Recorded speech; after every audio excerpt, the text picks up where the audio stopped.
আমার বন্ধুগণ, এই নামাজের জামাতি আল্লাহর নবী জীবনের শেষ নামাজ জামাতে আদায় করেছেন। জীবনের শেষ নামাজটাও জামাতে আদায় করলেন। তখন তার এমন অবস্থা, এত অসুস্থ, দাঁড়াতে পারেন না, হাঁটতে পারেন না। দুইজন সাহাবীর কাঁধের উপরে ভর করে তারপরে বহু কষ্ট করে মসজিদে গিয়ে নামাজ আদায় করেছেন। খুতবা দিয়েছেন, বললেন, খুতবা দিতে গিয়ে বললেন, আজ থেকে মসজিদে নববীর চতুর্দিকের সকলের দরজা বন্ধ হয়ে যাবে, শুধু আবু বকরের দরজাটা খোলা থাকবে। আল্লাহর নবী বললেন, আল্লাহ রাব্বুল আলামিন এই পৃথিবীতে তার এক বান্দাকে জাগতিক সব সম্পদ দিতে চেয়েছিলেন, কিন্তু সে বান্দা সব জাগতিক সম্পদকে উপেক্ষা করে মাবুদের সঙ্গে দেখা করা বেশি জরুরি, বেশি পছন্দ মনে করেছেন। এতটুকুন কথা নবীজি বললেন, কেউ কিছু বুঝলো না। হযরতে আবু বকর রাদিয়াল্লাহু তাআলা আনহু হুজুরের এই কথা শুনে কাঁদতে কাঁদতে তিনি অস্থির হয়ে যাচ্ছেন। সাহাবীরা চিন্তা করলেন, হুজুর কার কথা বলেছেন, তাতে কান্নার কি আছে? বয়োবৃদ্ধ, জ্ঞান বৃদ্ধ হযরতে আবু বকর রাদিয়াল্লাহু তাআলা আনহু বুঝতে পেরেছেন এই পৃথিবীর সব সম্পদ তো আল্লাহ হুজুরকেই দিতে চেয়েছিলেন। তিনি সমস্ত সম্পদকে উপেক্ষা করে তার মাবুদের সঙ্গে দেখা করার জন্য প্রস্তুতি নিয়েছেন। তার মানে হলো আল্লাহ নবী বিদায় হয়ে যাবেন, আমরা নবী থেকে এতিম হয়ে যাব। নবীজি ঘরের মধ্যে প্রবেশ করলেন, প্রচন্ড জ্বর এলো। এই প্রচন্ড জ্বর নিয়ে তিনি শুয়ে আছেন, কখনো বেহুশ কখনো হুশ। এর মধ্যে সারাজান হয়ে গেল। সাহাবীরা বহুক্ষণ অপেক্ষা করে হযরত আবু বকরের ইমামতিতে নামাজ শুরু করলেন। হুজুরের হুশ এলো, প্রশ্ন করলেন, আয়েশা রে, এখন কোন সময়? হযরত আয়েশা বলেন, ইয়া রাসূলুল্লাহি, মসজিদে নববীতে নামাজ শুরু হয়ে গেছে। সাহাবীরা অনেকক্ষণ অপেক্ষা করে আমার বাবার ইমামতিতে নামাজ পড়তেছে সবাই, কিন্তু সাহাবীরা কেঁদে কেঁদে নামাজের মধ্যেই কাঁদতে কাঁদতে অস্থির হয়ে যাচ্ছে। তাদের মনের ধারণা হয়েছে নবীজির পেছনে নামাজ পড়ার কিসমত থেকে তারা মাহরুম হয়ে গেল। নবীজি বলেন, আয়েশা, দরজা খুলে দাও আর আমার মাথাটা একটু উঁচু করে ধরো, আমি একটু নামাজের দৃশ্যটা দেখি। দরজা খুলে দেওয়া হলো, নবীজির মাথা উঁচু করে ধরা হলো। নামাজের জামাতের দৃশ্য দেখে নবীজি আবার শুয়ে পড়লেন। হযরতে মা আয়েশা লক্ষ্য করে দেখেন নবীজির দুই চোখের কোণা দিয়া পানি পড়তেছে। মা আয়েশা জিজ্ঞেস করেন, ইয়া রাসূলুল্লাহ, নামাজের দৃশ্য দেখে চোখে কেন পানি এলো? হুজুর বলেন, আয়েশা রে, এটা কোনো দুঃখের পানি নয়, এটা তৃপ্তির পানি। এই যে জামাত নামাজ পড়তেছে লোকেরা, এই জামাত কায়েমের জন্য তায়েফের ময়দানে অনেক রক্ত আমার ঝরেছে। উহুদের ময়দানে দান্দান মুবারক শহীদ হয়েছে, সাহাবায়ে কেরাম জীবন দিয়েছে। এই যে জামাত আমি দেখতে পেলাম, ভবিষ্যতের একটা ছবি যেন চোখে ধরা পড়লো। আমার মনে হলো কিয়ামত পর্যন্ত এই পৃথিবীতে আমার যত উম্মত আসবে তারা এইভাবে করে জামাতে নামাজ আদায় করবে।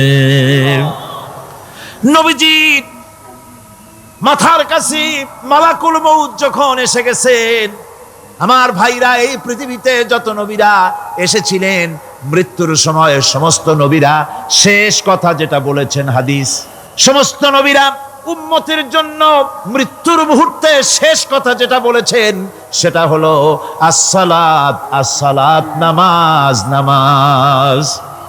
আমার নবী যখন বিদায় হয়ে যান, বিদায় মুহূর্তে মেয়ের কথা বললেন না, কলিজার টুকরা নাতির কথা বললেন না, জামাইয়ের কথা বললেন না, স্ত্রীর কথা বললেন না। মৃত্যুর সময় শেষ কথা বললেন, আসসালাত, আসসালাত ওয়া মা মালাকাত আইমানুকুম, নামাজ, নামাজ, আমার উম্মতেরা নামাজ, আমার উম্মতেরা নামাজ ছেড়ে দিও না, নামাজ। যেই নবী উম্মতের জন্য এত কাঁদলেন, নামাজের জন্য এত কথা বলে গেলেন, আল্লাহ রাব্বুল আলামিন নামাজের জন্য এত নির্দেশ করলেন, নবীজি ইন্তেকালের সময় নামাজের কথা বলে দিলেন, সেই মুসলমান আজ নামাজ আদায় করে না। নামাজ পড়ে তো নামাজ শুদ্ধ হয় না। হযরতে হুযায়ফা রাদিয়াল্লাহু তাআলা আনহু তিনি একবার ইয়েমেন সফর করেছিলেন, এক মসজিদে নামাজ পড়লেন। একজনকে তিনি নামাজ পড়তে দেখলেন, নামাজ পড়তে দেখে তিনি অপেক্ষা করলেন। লোকটার নামাজ হয়ে যাওয়ার পর তিনি প্রশ্ন করলেন, আল্লাহর বান্দা, তুমি কতদিন এরকমের নামাজ পড়তেছ? তিনি বললেন, প্রায় 40 বছর তো হবে আমি এরকম নামাজ পড়তেছি। হযরতে হুযায়ফা বলেন, তুমি কি আমারে চেনো? কয়, না, চিনি না।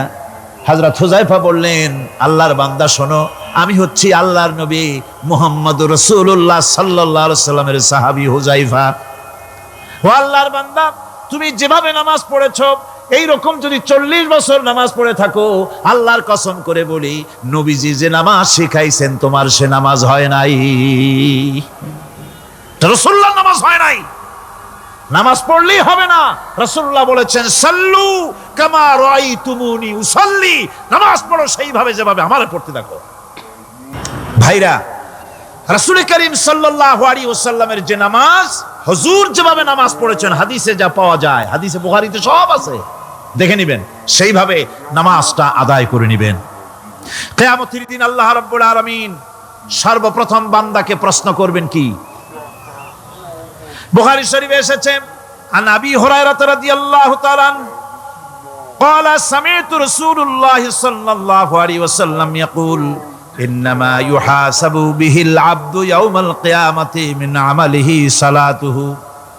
বুখারী শরীফের হাদিস, আল্লাহ রাব্বুল আলামিনের নবী বলেন, হযরত আবু হুরায়রা হাদিস খানা বর্ণনা করেছেন, তিনি বলেন যে আমি রাসূলের মুখে শুনেছি, কিয়ামতের দিন আল্লাহ রাব্বুল আলামিন সর্বপ্রথম তার বান্দার কাছে প্রশ্ন করবেন, বান্দা নামাজ আদায় করেছিলি কিনা?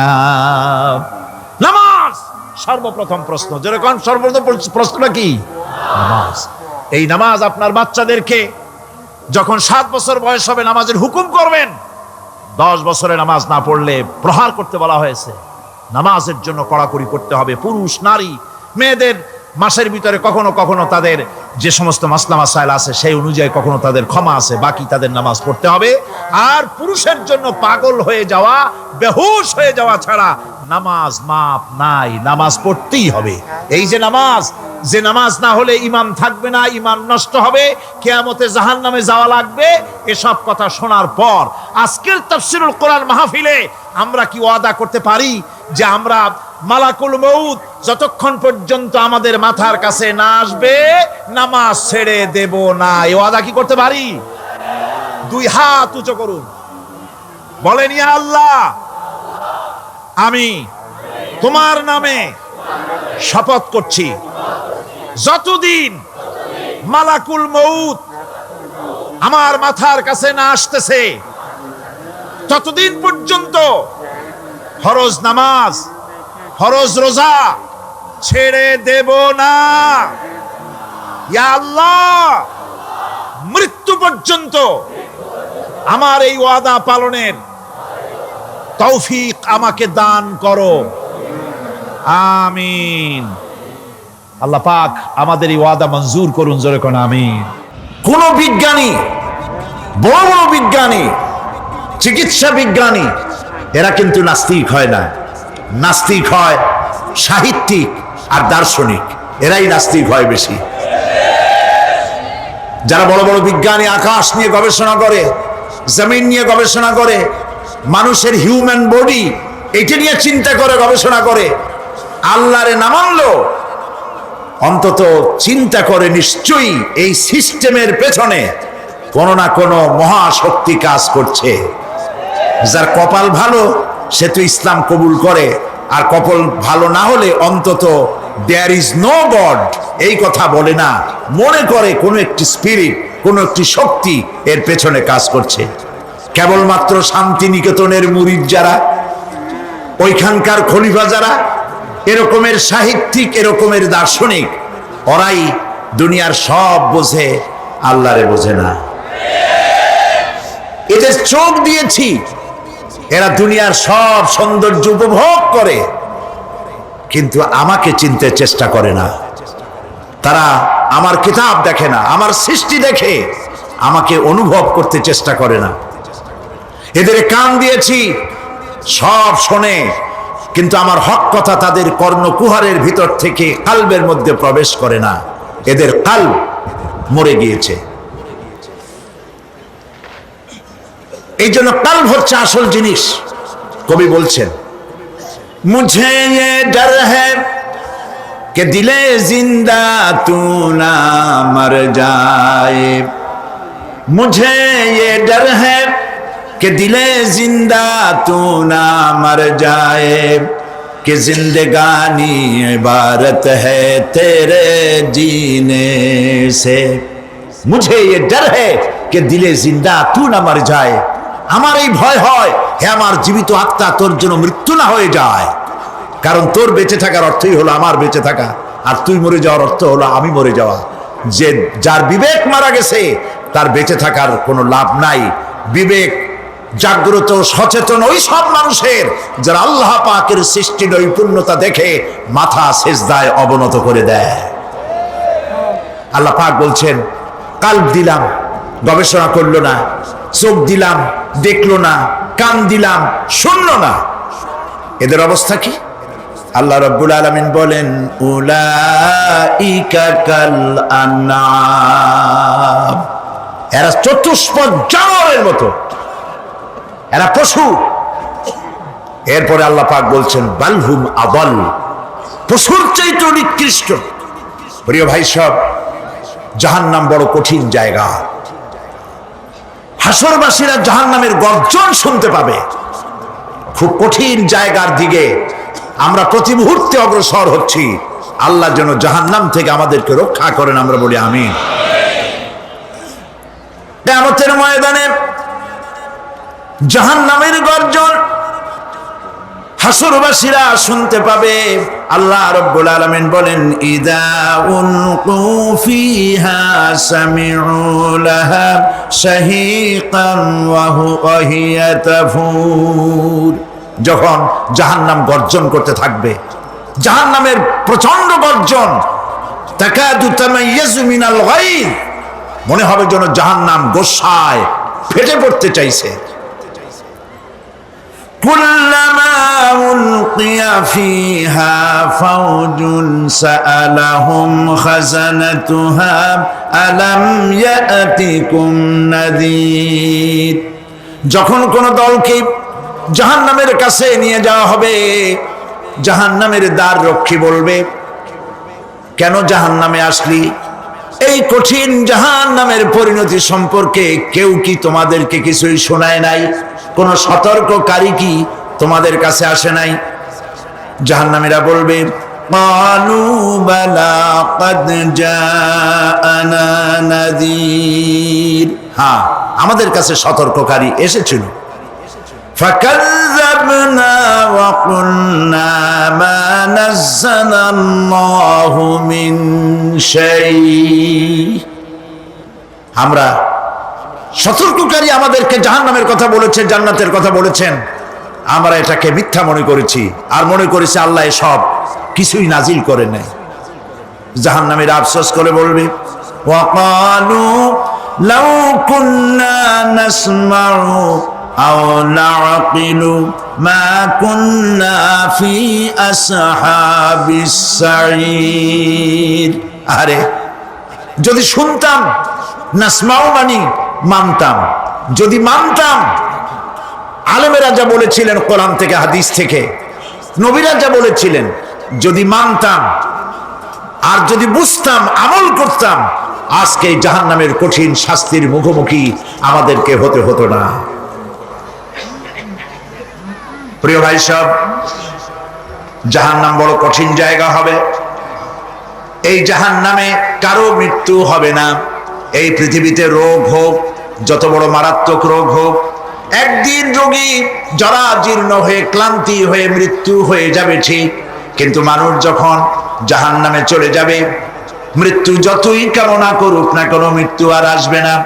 আল্লাহ পাক বলেছেন সুম্মা লা ইয়ামুতু ফিহা ওয়া লা ইয়াহইয়া, জাহান্নামের কঠিন শাস্তি, মানুষ সেখানে বাঁচবেও না, মরবেও না, এমন এক দুরবস্থার মুখোমুখি হতে হবে পৃথিবীর মানব মণ্ডলীকে, কাফেরদেরকে, যারা জাহান্নামে যাবে। জাহান্নামীরা মৃত্যু কামনা করবে, বলবে আহারে যদি মরে যাইতাম। কোরআনে কারীমে রব্বুল আলামিন বলেছেন লা তাদউ সুবুরান ওয়াহিদান ওয়ালা ওয়াদউ সুবুরান কাসীরা। এক মৃত্যু কামাই করো না, একটা মৃত্যু কামনা করো না। 1000 বার যদি মৃত্যু কামনা করো, মৃত্যু আর আসবে না। এই জাহান্নামের কঠিন শাস্তির ভেতরে মানুষকে থাকতে হবে। প্রিয় ভাই সব, এই জাহান্নামে সামান্য সামান্য পাপের কারণে, যে কোনো পাপের কারণেই জাহান্নাম হবে না। এই জাহান্নামে কারা যাবে তার একটি বয়ান আল্লাহ পাক কোরআন শরীফের মধ্যে বলে দিয়েছেন। একটি আয়াতের মধ্যে আল্লাহ রাব্বুল আলামিন বলেন, আলকিয়া ফি জাহান্নামা কুল্লা কাফফারিন আনিদ মান্নাইন লিল খায়রি মু'তাদিন মুরিব। প্রত্যেক অস্বীকারীকে জাহান্নামে যেতে হবে। যারাই আল্লাহ পাককে অস্বীকার করেছে তাদেরকে জাহান্নামে নিক্ষেপ করা হবে।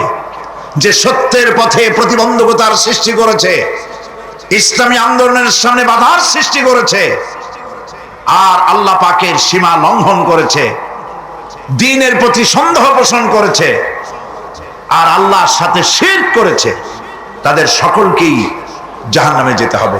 নাউযুবিল্লাহি মিন যালিক। আল্লাহ পাক এর থেকে আমাদেরকে হেফাজত করুন, আমরা বলি আমিন।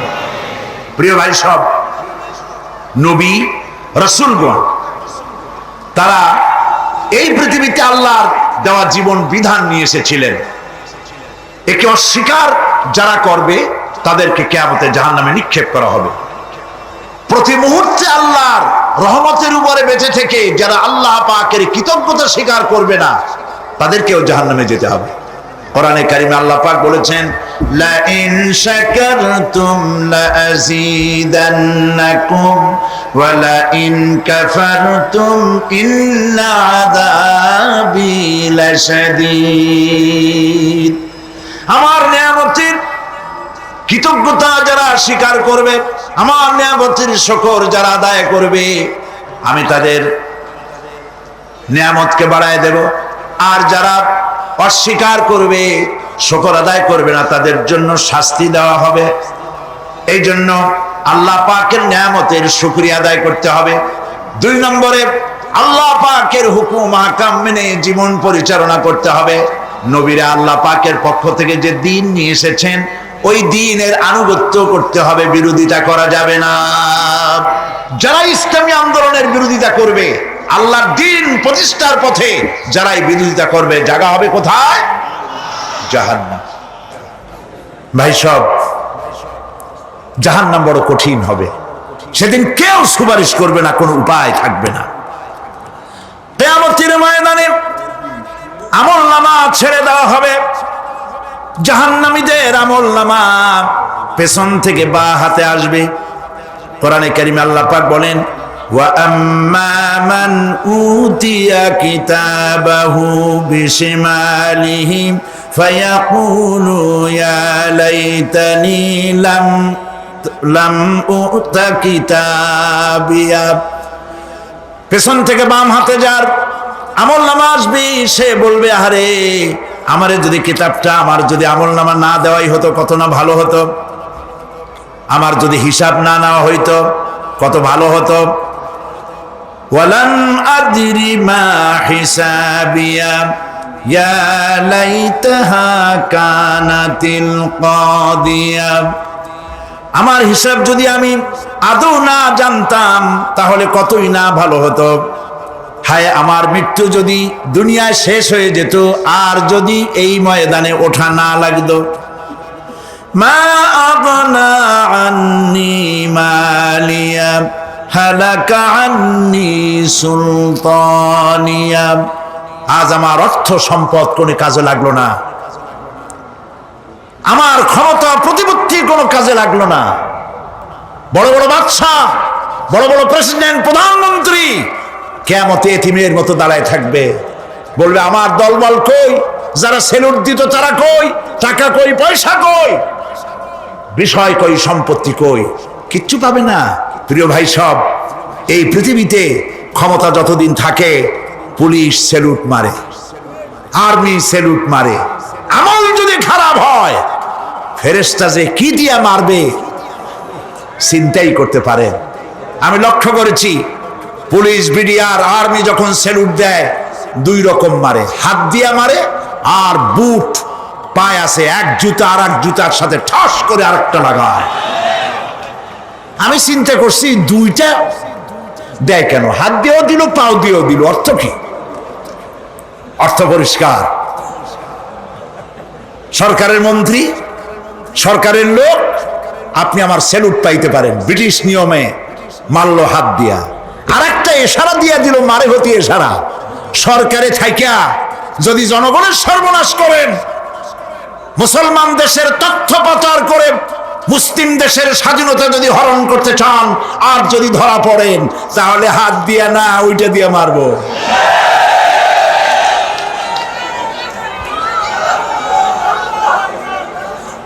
মানুষ কিয়ামতের ময়দানে রাজা বাদশা সব হয়রান হয়ে যাবে। জাহান্নামীদেরকে, কাফেরদেরকে, কাফেররা উপস্থিত হবে। কোরআনে কারীম আমলনামা বাম হাতে, বেঈমানদের বাম হাতে আমলনামা দিয়ে আল্লাহ পাক বলবেন, খুযুহু ফাগুল্লুহু সুম্মাল জাহিমা সাল্লুহু সুম্মা সিলসিলাতি যারউহা সাবউনা যিরাআন ফাসলুকুহু। আল্লাহ পাক বলেন, পাকড়াও করো, কে ধরো, খুযুহু ধরো, ফাগুল্লুহু ওর গলায় বেড়ি লাগাও, সুম্মাল জাহিমা সাল্লুহু এরপর জাহান্নামে নিক্ষেপ করো, সুম্মা সিলসিলাতিন যারউহা সাবউনা যিরাআন ফাসলুকুহু 70 গজ লম্বা শিকল দিয়া বাঁধো, জাহান্নামে নিক্ষেপ করো। এই জাহান্নামে ওই সব কাফিরদের জন্য হবে এই আযাব। আল্লাহ পাক কেন দিবেন কারণ সম্পর্কে আল্লাহ পাক বলেন, ইন্নাহু কানা লা ইউমিনু বিল্লাহিল আযীম ওয়া লা ইয়াহুদ্দু আলা তুআমিল মিসকিন। কারণ হলো এরা আল্লাহ পাকের উপরে বিশ্বাস স্থাপন করত না। বড় বড় বুদ্ধিজীবী, বড় বড় বুদ্ধিজীবী, বড় বড় কবি। আহারে, আমার দেশের এক কবি বলল, ফজরের নামাজের আজান যখন শুনি মনে হয় বেশ্যা তার খরিদ্দার ডাকতেছে। মুসলমান নামের কলঙ্ক, মানুষ নামের পশু। এই কবিকে তদানীন্তন প্রধানমন্ত্রী রাষ্ট্রীয় পুরস্কার দিয়ে ধন্য করেছে। নাউজুবিল্লাহ। আল্লাহ বরদাস্ত করেন নাই। কোরআনের সাথে, ইসলামের সাথে যারা বেয়াদবি করেছে, আল্লাহ পাক এক থাপ্পড় দিয়া সব বেয়াদবদের সহায় দিয়েছেন। আল্লাহু আকবার। জাহান্নামের দুইটা কারণ হবে। একটা হলো আল্লাহকে অস্বীকার করেছে, নামাজ নাই, রোজা নাই, তাকায় দেখবেন চেহারাটা মুসলমানের মতো মনে হয় না, বুদ্ধিজীবী, পাটের দড়ির মতো চুলগুলো ফুরফুর করে চারপাশে, উপরে তো নাই। আর যদি থাকেও সেগুলো এমন অবস্থা, কাউয়ায় যদি রাস্তায় পায় ডিম পাড়ি থুয়ে যাবে। চুলের অবস্থা ওই, মোষের অবস্থা ঢাকনার মতো। কিছু কিছু মশলা তো এমন আছে, 5 ব্যাটারি টর্চ লাইট মারলেও বোঝার উপায় না, বেচারা হাসে না কান্দে। এইভাবে করে মাথার দশাই, চুলের দশাই, এগুলো হলো বুদ্ধিজীবী। আর এইগুলো হলো ওনাদের কলিজার টুকরা। ঠিক কিনা বলেন? সহ্য হয় না, ইসলাম ভালো লাগে না, কোরআন ভালো লাগে না, বুদ্ধিজীবী হইলি ইনশাআল্লাহ। আল্লাহ রাব্বুল আলামিন কি যারা অস্বীকার করবে, আল্লাহ রাব্বুল আলামিন কিয়ামতের দিন বলবেন, ধর ধর, গলায় বেরি পড়া। দেখছেন না আসামিগুলারে বেরি পড়ায় কেমনে? ডান্ডা বেরি, বেরি পড়াবেন আল্লাহ পাক, জাহান্নামের শিকল পরায় দিবেন। আল্লাহরে অস্বীকার করার কারণে। আর একটি কারণ কি? ওয়ালা ইয়াহুদ্দু আলা তুআমিল মিসকিন, মিসকিনদেরকে এরা খেতে দিত না, মিসকিনদেরকে, দুস্থদেরকে নিজেরাও খেতে দিত না, কাউকে খাবার দিতে উৎসাহিতও করত না। জাহান্নামে যাওয়ার জন্য আরো দুইটা কারণ রয়েছে, তার একটি এখানে বলেছি, দুটি কারণ এখানে আছে, আর একটা কারণ আর এক জায়গায় আছে। আল্লাহ পাক বলেছেন জাহান্নামীদেরকে প্রশ্ন করা হবে, ইয়াতাসাআলুনা আনিল মুজরিমিন মা সালাকাকুম ফি সাকার। জাহান্নামীদেরকে প্রশ্ন করা হবে, কেন জাহান্নামে এসেছো? তারা বলবে ক্বালু লাম নাকু মিনাল মুসাল্লিনা ওয়া লাম নাকু নুতঈমুল মিসকিন। আমরা নামাজ আদায় করি নাই, নামাজ পড়ি নাই, আর মিসকিনদেরকে খেতে দেই নাই। মারাত্মক কারণ হবে জাহান্নামে যাওয়ার এগুলি। প্রিয় ভাই সব, এরপরে কিয়ামতের দিন আমলনামা দিয়ে দেওয়ার পর একদল তো জান্নাতে চলে যাবে, ইমানদারদের ডান হাতে আমলনামা আসবে, আর বেঈমানের কোন হাতে? পিছন থেকে বাম হাতে। জাহান্নামীরা জাহান্নামে যাওয়ার পর তারা সেখানে বসে জান্নাতীদেরকে দেখতে পাবে। সুবহানাল্লাহ।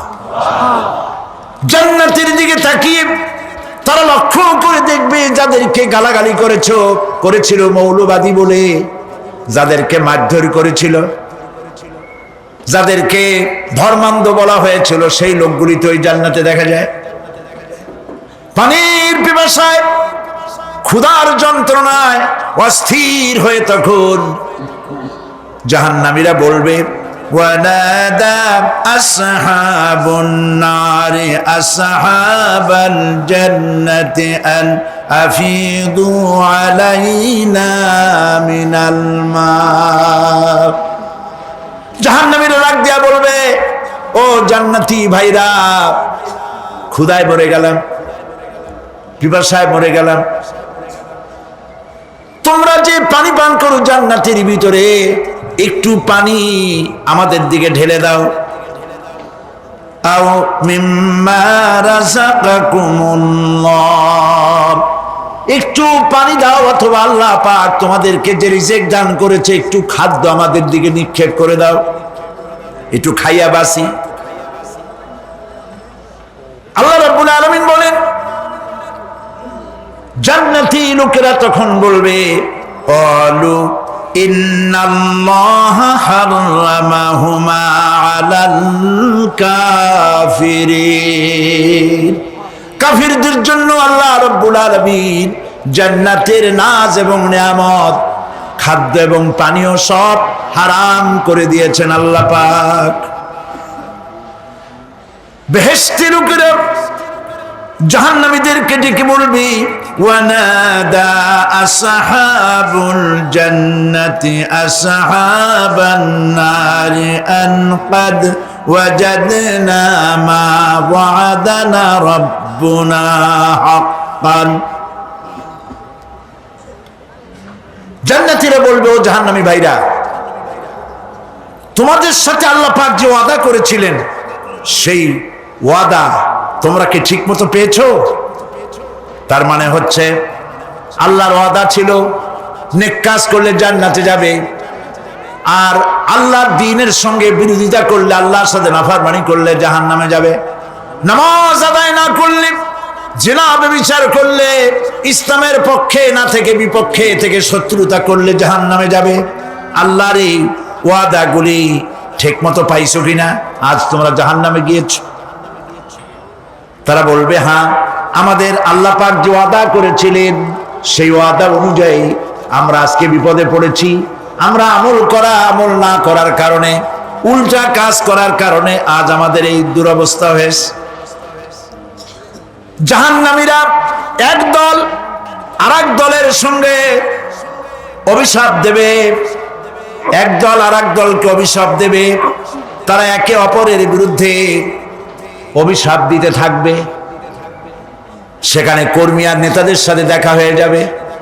যেই সব নেতাদের কথা মতো মুসল্লি পিটানো হয়েছে, লক্ষ্য করেন, যেই সব নেতাদের কথা মতো বোমা মেরে মানুষ মেরে দায় দায়িত্ব আলেমদের মাথার উপর, ইসলামের মাথার উপরে চড়ায় দেওয়া হয়েছে, এইবার নেতার সাথে কর্মীদের দেখা হবে কোন জায়গায়?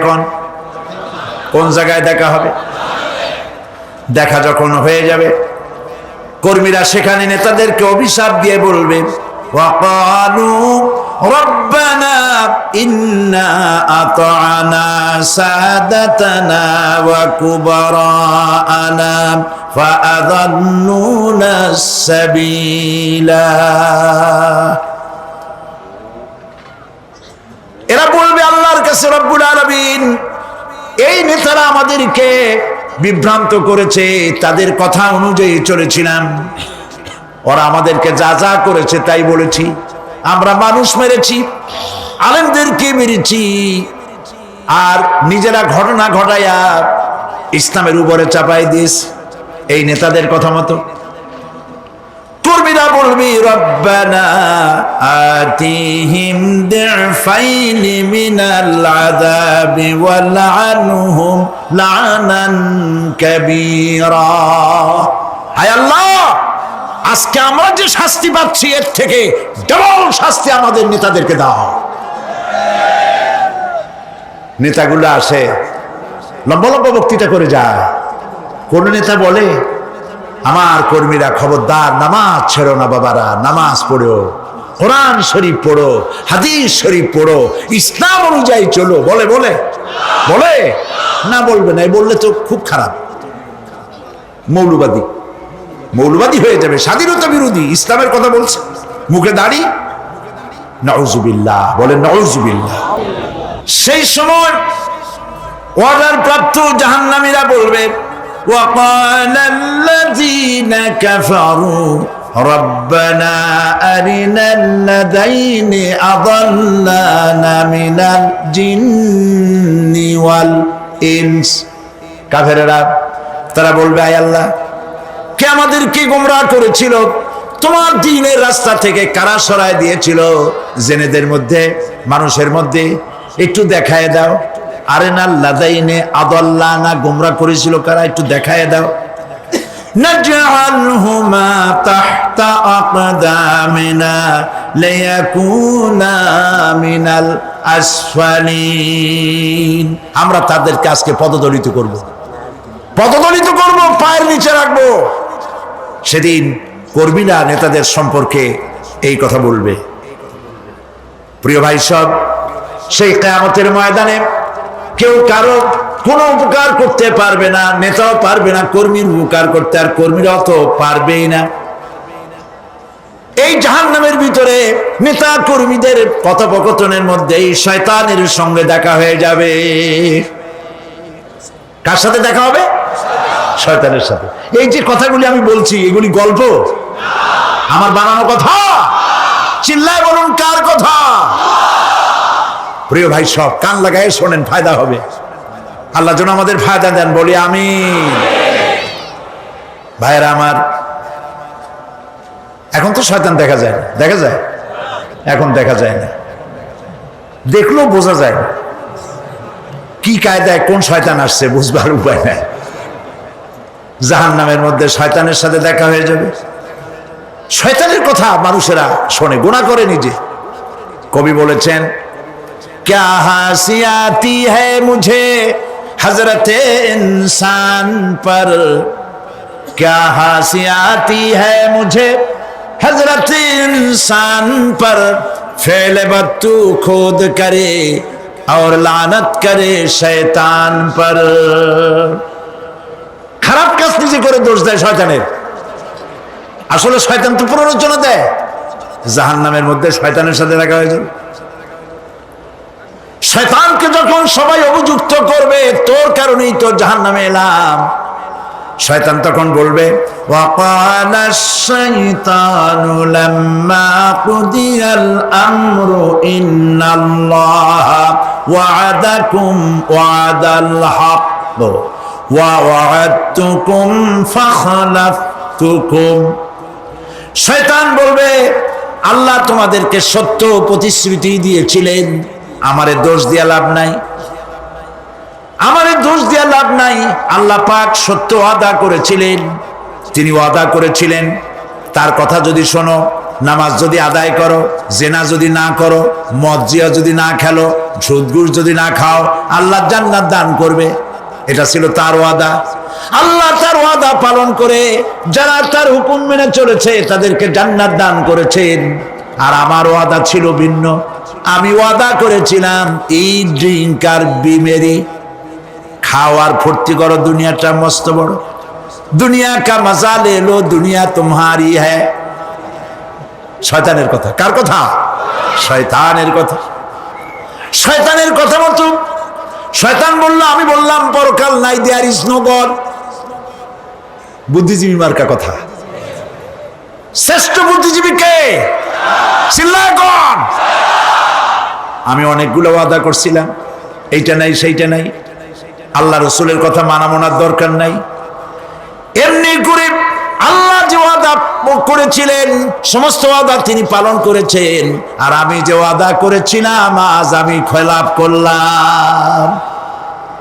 এমন জায়গায় বলবে যে এইটারে শোধ করার, এটা সংশোধন করার আর কোন উপায় নাই। শয়তান আরো বলবেন, ওয়ামা কানা লি আলাইকুম মিন সুলতান। আর আমি যে ওয়াদাগুলি করেছিলাম এর পিছনে কোনো দলিল ছিল না। আলেমরা কথা বলছে, কথায় কথায় কোরআন বলছে, হাদিস বলছে। লক্ষ্য করে শুনতেছেন আপনারা? আলেমরা কথা বলেছি, কথায় কথায় কোরআন আর হাদিসের দলিল পেশ করেছে, আল্লাহর কথা রাসূলের কথা পেশ করেছে। ওয়ামা কানা লি আলাইকুম মিন সুলতান। আর আমার কথার ভিতর কোনো দলিল ছিল না, আন্দাজে কয়ে গেছি। ভাইয়ের আমার, বোনের আমার, দিলাম একটা ডাক, ডাইনে তাকানো বাই তাকানো নাই, সবাই দিলাম দৌড়। এখন আমারে দোষ দাও কে? এইসব দোষ দিয়ে কি লাভ নাই। ইল্লা আন দাউতুকুম ফাস্তাজাবতুম লি। আমি কি করছি? আমি একটা বক্তৃতা দিলাম, জ্বালাময়ী একটা ভাষণ দিলাম, আমি একটা আহ্বান জানালাম, কোনো চিন্তা ভাবনা না করে আমার পিছনে তোমরা দৌড় দিয়েছ। কে বলবে? আহারে, আল্লাহ কি কোনো কথা গোপন রাখছেন? কোন গোপন রাখছে? সব বলে দিয়েছে। কেন চিন্তা কর? নেতা একটা এসে মঞ্চে দাঁড়ায় বক্তৃতা করতেছে, বেটা সারা জীবনে নামাজ পড়ে না, চেহারার দিকে তাকাইলে মনেই হয় না মুসলমান। মরলে পরে ফেরেশতা পর্যন্ত আশ্চর্য হয়ে যাবে, বেটা তুই শ্মশান তুই কবরে আসছিস কেন?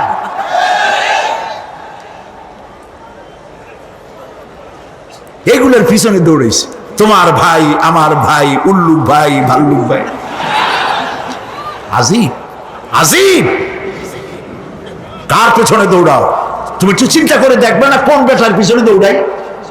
শয়তান বলবে, আমি শুধু একটা দাওয়াত দিয়েছিলাম, আমার দাওয়াত, আমি একটা আহ্বান করেছিলাম, কোনো বিবেচনা না করে, আমার চরিত্র, আমার আখলাক না দেখে আমার পেছনে পেছনে দৌড়াইছো। মা আনা বিমুসরিখিকুম ওয়া মা আনতুম বিমুসরিখি। আজ আমি তোমাদের কোনো সাহায্য করতে পারবো না, আমি তোমাদের চাইতেও বড় বিপদে আছি, তোমরা আমার সাহায্য করতে পারবে না। নাউযুবিল্লাহি মিন যালিক। আহারে, কি ভাই উপায় থাকবে আর? এরপরে জাহান্নামের নেতাদের সাথে অনুসারীদের আর একবার দেখা হবে। আল্লাহ রাব্বুল আলামিন বলেন, এবার অনুসারীরা নেতাদেরকে ডেকে বলবে, শয়তানের কাছে পাত্তা পাবে না। শয়তান বলবে, যা বেটা, আমার কথা শুনছিলি কেন? আমি নিজেই বিপদে আছি। জাহান্নামীরা এরপরে দেখা হবে, তাদের নিজেদের নেতাদের সঙ্গে দেখা হয়ে যাবে। এই তো বড় বাবাজিরে পাইছি, وقال الضعفاء للذين استكبروا إنا كنا لكم تبعا فهل أنتم مغنون عنا من عذاب الله من شيء অনুসারীরা সেদিন নেতৃবৃন্দকে বলবে আমরা তোমাদের অনুগামী ছিলাম। ও নেতারা, যা কইছো তাই শুনছি, যা বলেছো তাই শুনেছি, যারে মারতে বলছো তারে মারছি, সারা রাত তোমাদের কথা মতো ইসলামের বিরোধিতা করছি। করছে না? যা বলেছো তাই করেছি। এখন তোমরা কি পারো? আমরা তো অনুসারী ছিলাম। ফাহাল আনতুম মুগনুনা আন্না মিন আযাবিল্লাহি মিন শাই। আজকে দুনিয়াতে এত বাহাদুরি করছো, আজ এই জাহান্নামের ভিতরে একটু আযাব কি কমাই দিতে পারো নাকি? নেতারা বলবে ক্বালু লাউ হাদানাল্লাহু লাহাদাইনাকুম সাওয়াউন আলাইনা আজাজিনা আম সাবারনা মা লানা মিন মাহিস। নেতারা বলবে আল্লাহ যদি আমাদেরকে হেদায়েত করতেন, হেদায়েত দিতেন, আমরাও তোমাদেরকে হেদায়েত দিতাম। আজ ধৈর্য ধরো আর না ধরো, তোমাদের অবস্থার আমার অবস্থা সমান সমান। জাহান্নাম ছাড়া আজ আর কোনো গতি নাই, কিচ্ছু করার উপায় নাই, সব সর্বনাশ হয়ে যাবে। খাসেরা দুনিয়া ওয়াল আখিরা যালিকা হুয়াল খুসরানুল মুবিন। এটাই হলো, দিনও গেল, দুনিয়াও গেল, আমও গেল, সালাম, সব শেষ। প্রিয় ভাইয়েরা আমার, এরপরে আল্লাহ পাক বলছেন জাহান্নামীরা, তাদেরকে কোনো ভালো খাবার দেওয়া হবে না। লা ইয়াযুকুনা ফিহা বারদাও ওয়ালা শারাবা। কোনো ঠান্ডা পানি তারা সেখানে পাবে না। কি পাবে?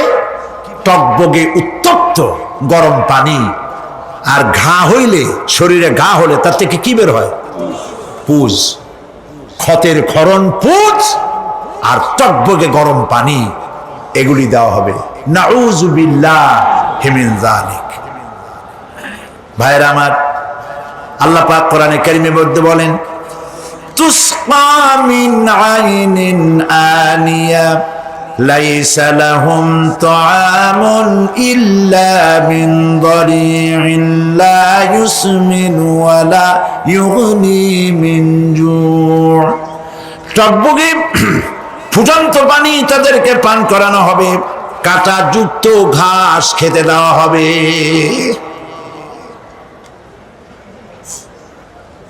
এতে করে তাদের ক্ষুধা মিটবে না, দেহেরও কোনো পুষ্টি হবে না,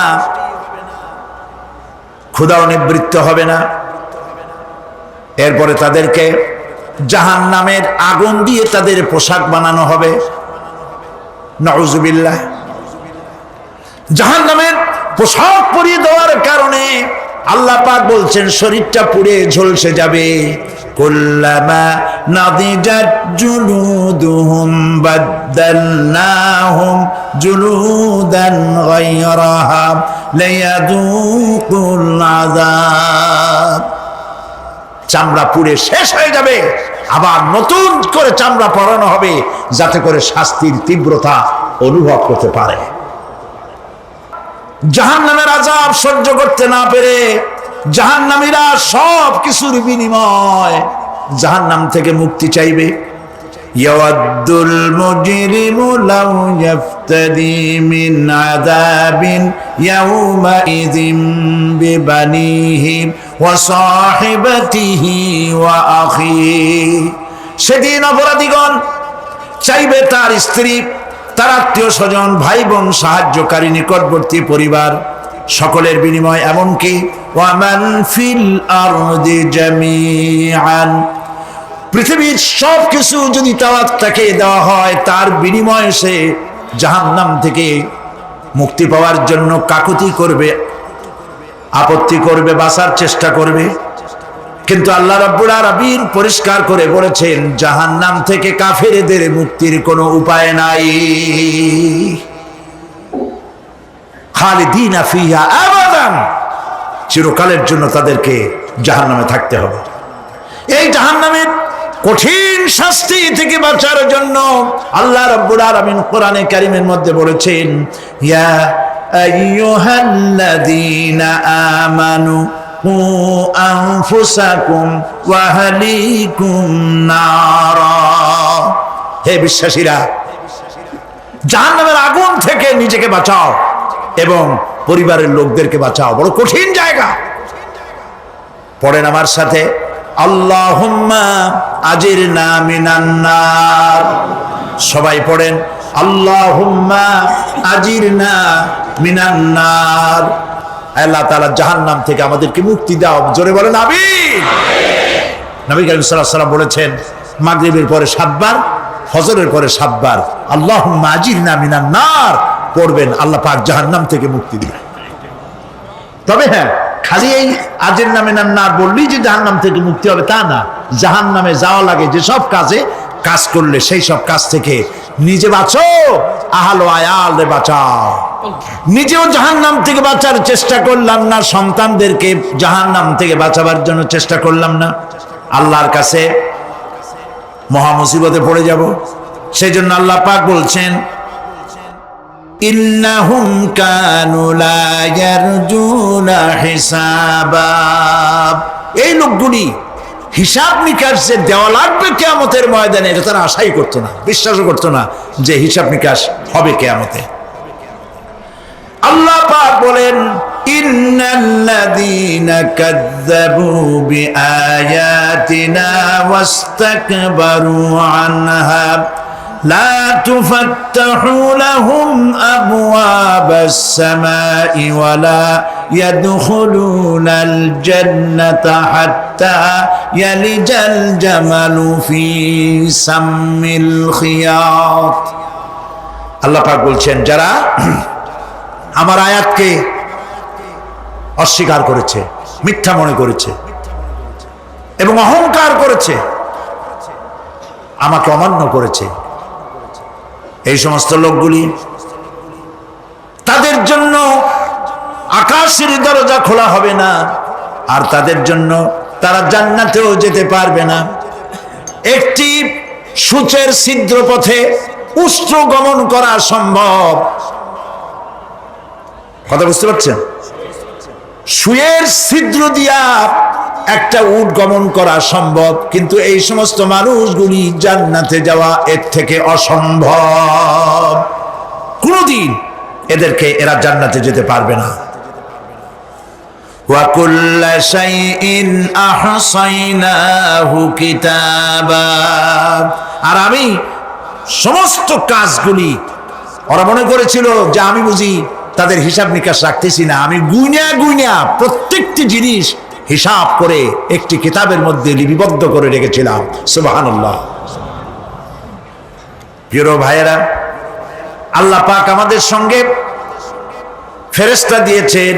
আল্লাহ পাক কোরআনে কারিমে বলেন লাহু মুআক্কিবাতুম মিন বাইনি ইয়াদাইহি ওয়া মিন খালফিহি ইয়াহফাযুনাহু মিন আমরিল্লাহ, ইয়াহফাযুনা মিন আমরিল্লাহ। তোমার ডানে, তোমার বামে, তোমার সামনে, তোমার পশ্চাতে আমার ফেরেশতারা তোমাদেরকে ঘিরে আছে। ওয়া ইন্না আলাইকুম লাহাফিযিন কিরামান কাতিবিনা ইয়ালামুনা মা তাফআলুন। সম্মানিত লেখক তোমাদের সাথে লাগিয়ে দেওয়া হয়েছে, তোমরা যা করো সব তারা জানে, সমস্ত কথাগুলি রেকর্ড হয়ে যাচ্ছে। আল্লাহ রাব্বুল আলামিন বলেন ওয়ায়ালামু মা ফিল বাররি ওয়াল বাহরি ওয়া মা তাসকুতু মিন ওয়ারাকাতিন ইল্লা ইয়ালামুহা। আল্লাহ পাক বলছেন পানির ভিতরে কি হয়, স্থল ভাগে কি হয় সব আমি জানি। এমনকি এই পৃথিবীর কোন একটি পাতা যদি, কোন গাছের পাতা যদি বৃন্তচ্যুত হয়ে ডাল থেকে খসে যদি মাটিতে পড়ে যায়, তাহলে কোন গাছের কোন পাতাটি পড়েছে তোমার আল্লাহর কাছে তার খবর হয়ে যায়। আটলান্টিক মহাসাগরে অতল তলদেশে, যেখানে কারো নজর যায় না, মাইক্রোস্কোপ যন্ত্র ছাড়া দেখা যায় না, এমন একটা ছোট্ট পোকা যদি সেখানে বসে ক্ষুধার যন্ত্রণায় অথবা পেটের ব্যথায় যদি চিৎকার মারে, কেউ দেখে না, কেউ শোনে না, আল্লাহ পাক বলেন আমি দেখতে পাই, শুনতে পাই। মোমেন বান্দারা যদি বিপদে পড়ে আর আমারে যদি ডাকে, আমি আল্লাহ রব্বুল আলামিন বাঁচাইয়া দেব। মাজারে যাইও না, মাজারে যেও না, এই মাজারগুলি তোমাদেরকে কিচ্ছু দিতে পারবে না। বিশ্বাস করো মুসলমান, মাজারে চাদর দিও না, আগরবাতি দিও না, মোমবাতি দিও না, টাকা পয়সা দিও না। যে ব্যক্তি মারা গেছে তোমাকে কিচ্ছু দিতে পারবে না, পারবে না, পারবে না। আল্লাহু আকবার।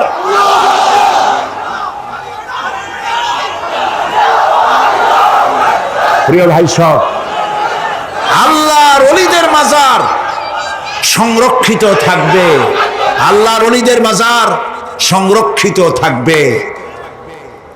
আপনি যাইয়া বসছেন কোনো কারণে, সেখানে জিয়ারতের উদ্দেশ্য নয়, কখনোই নয়।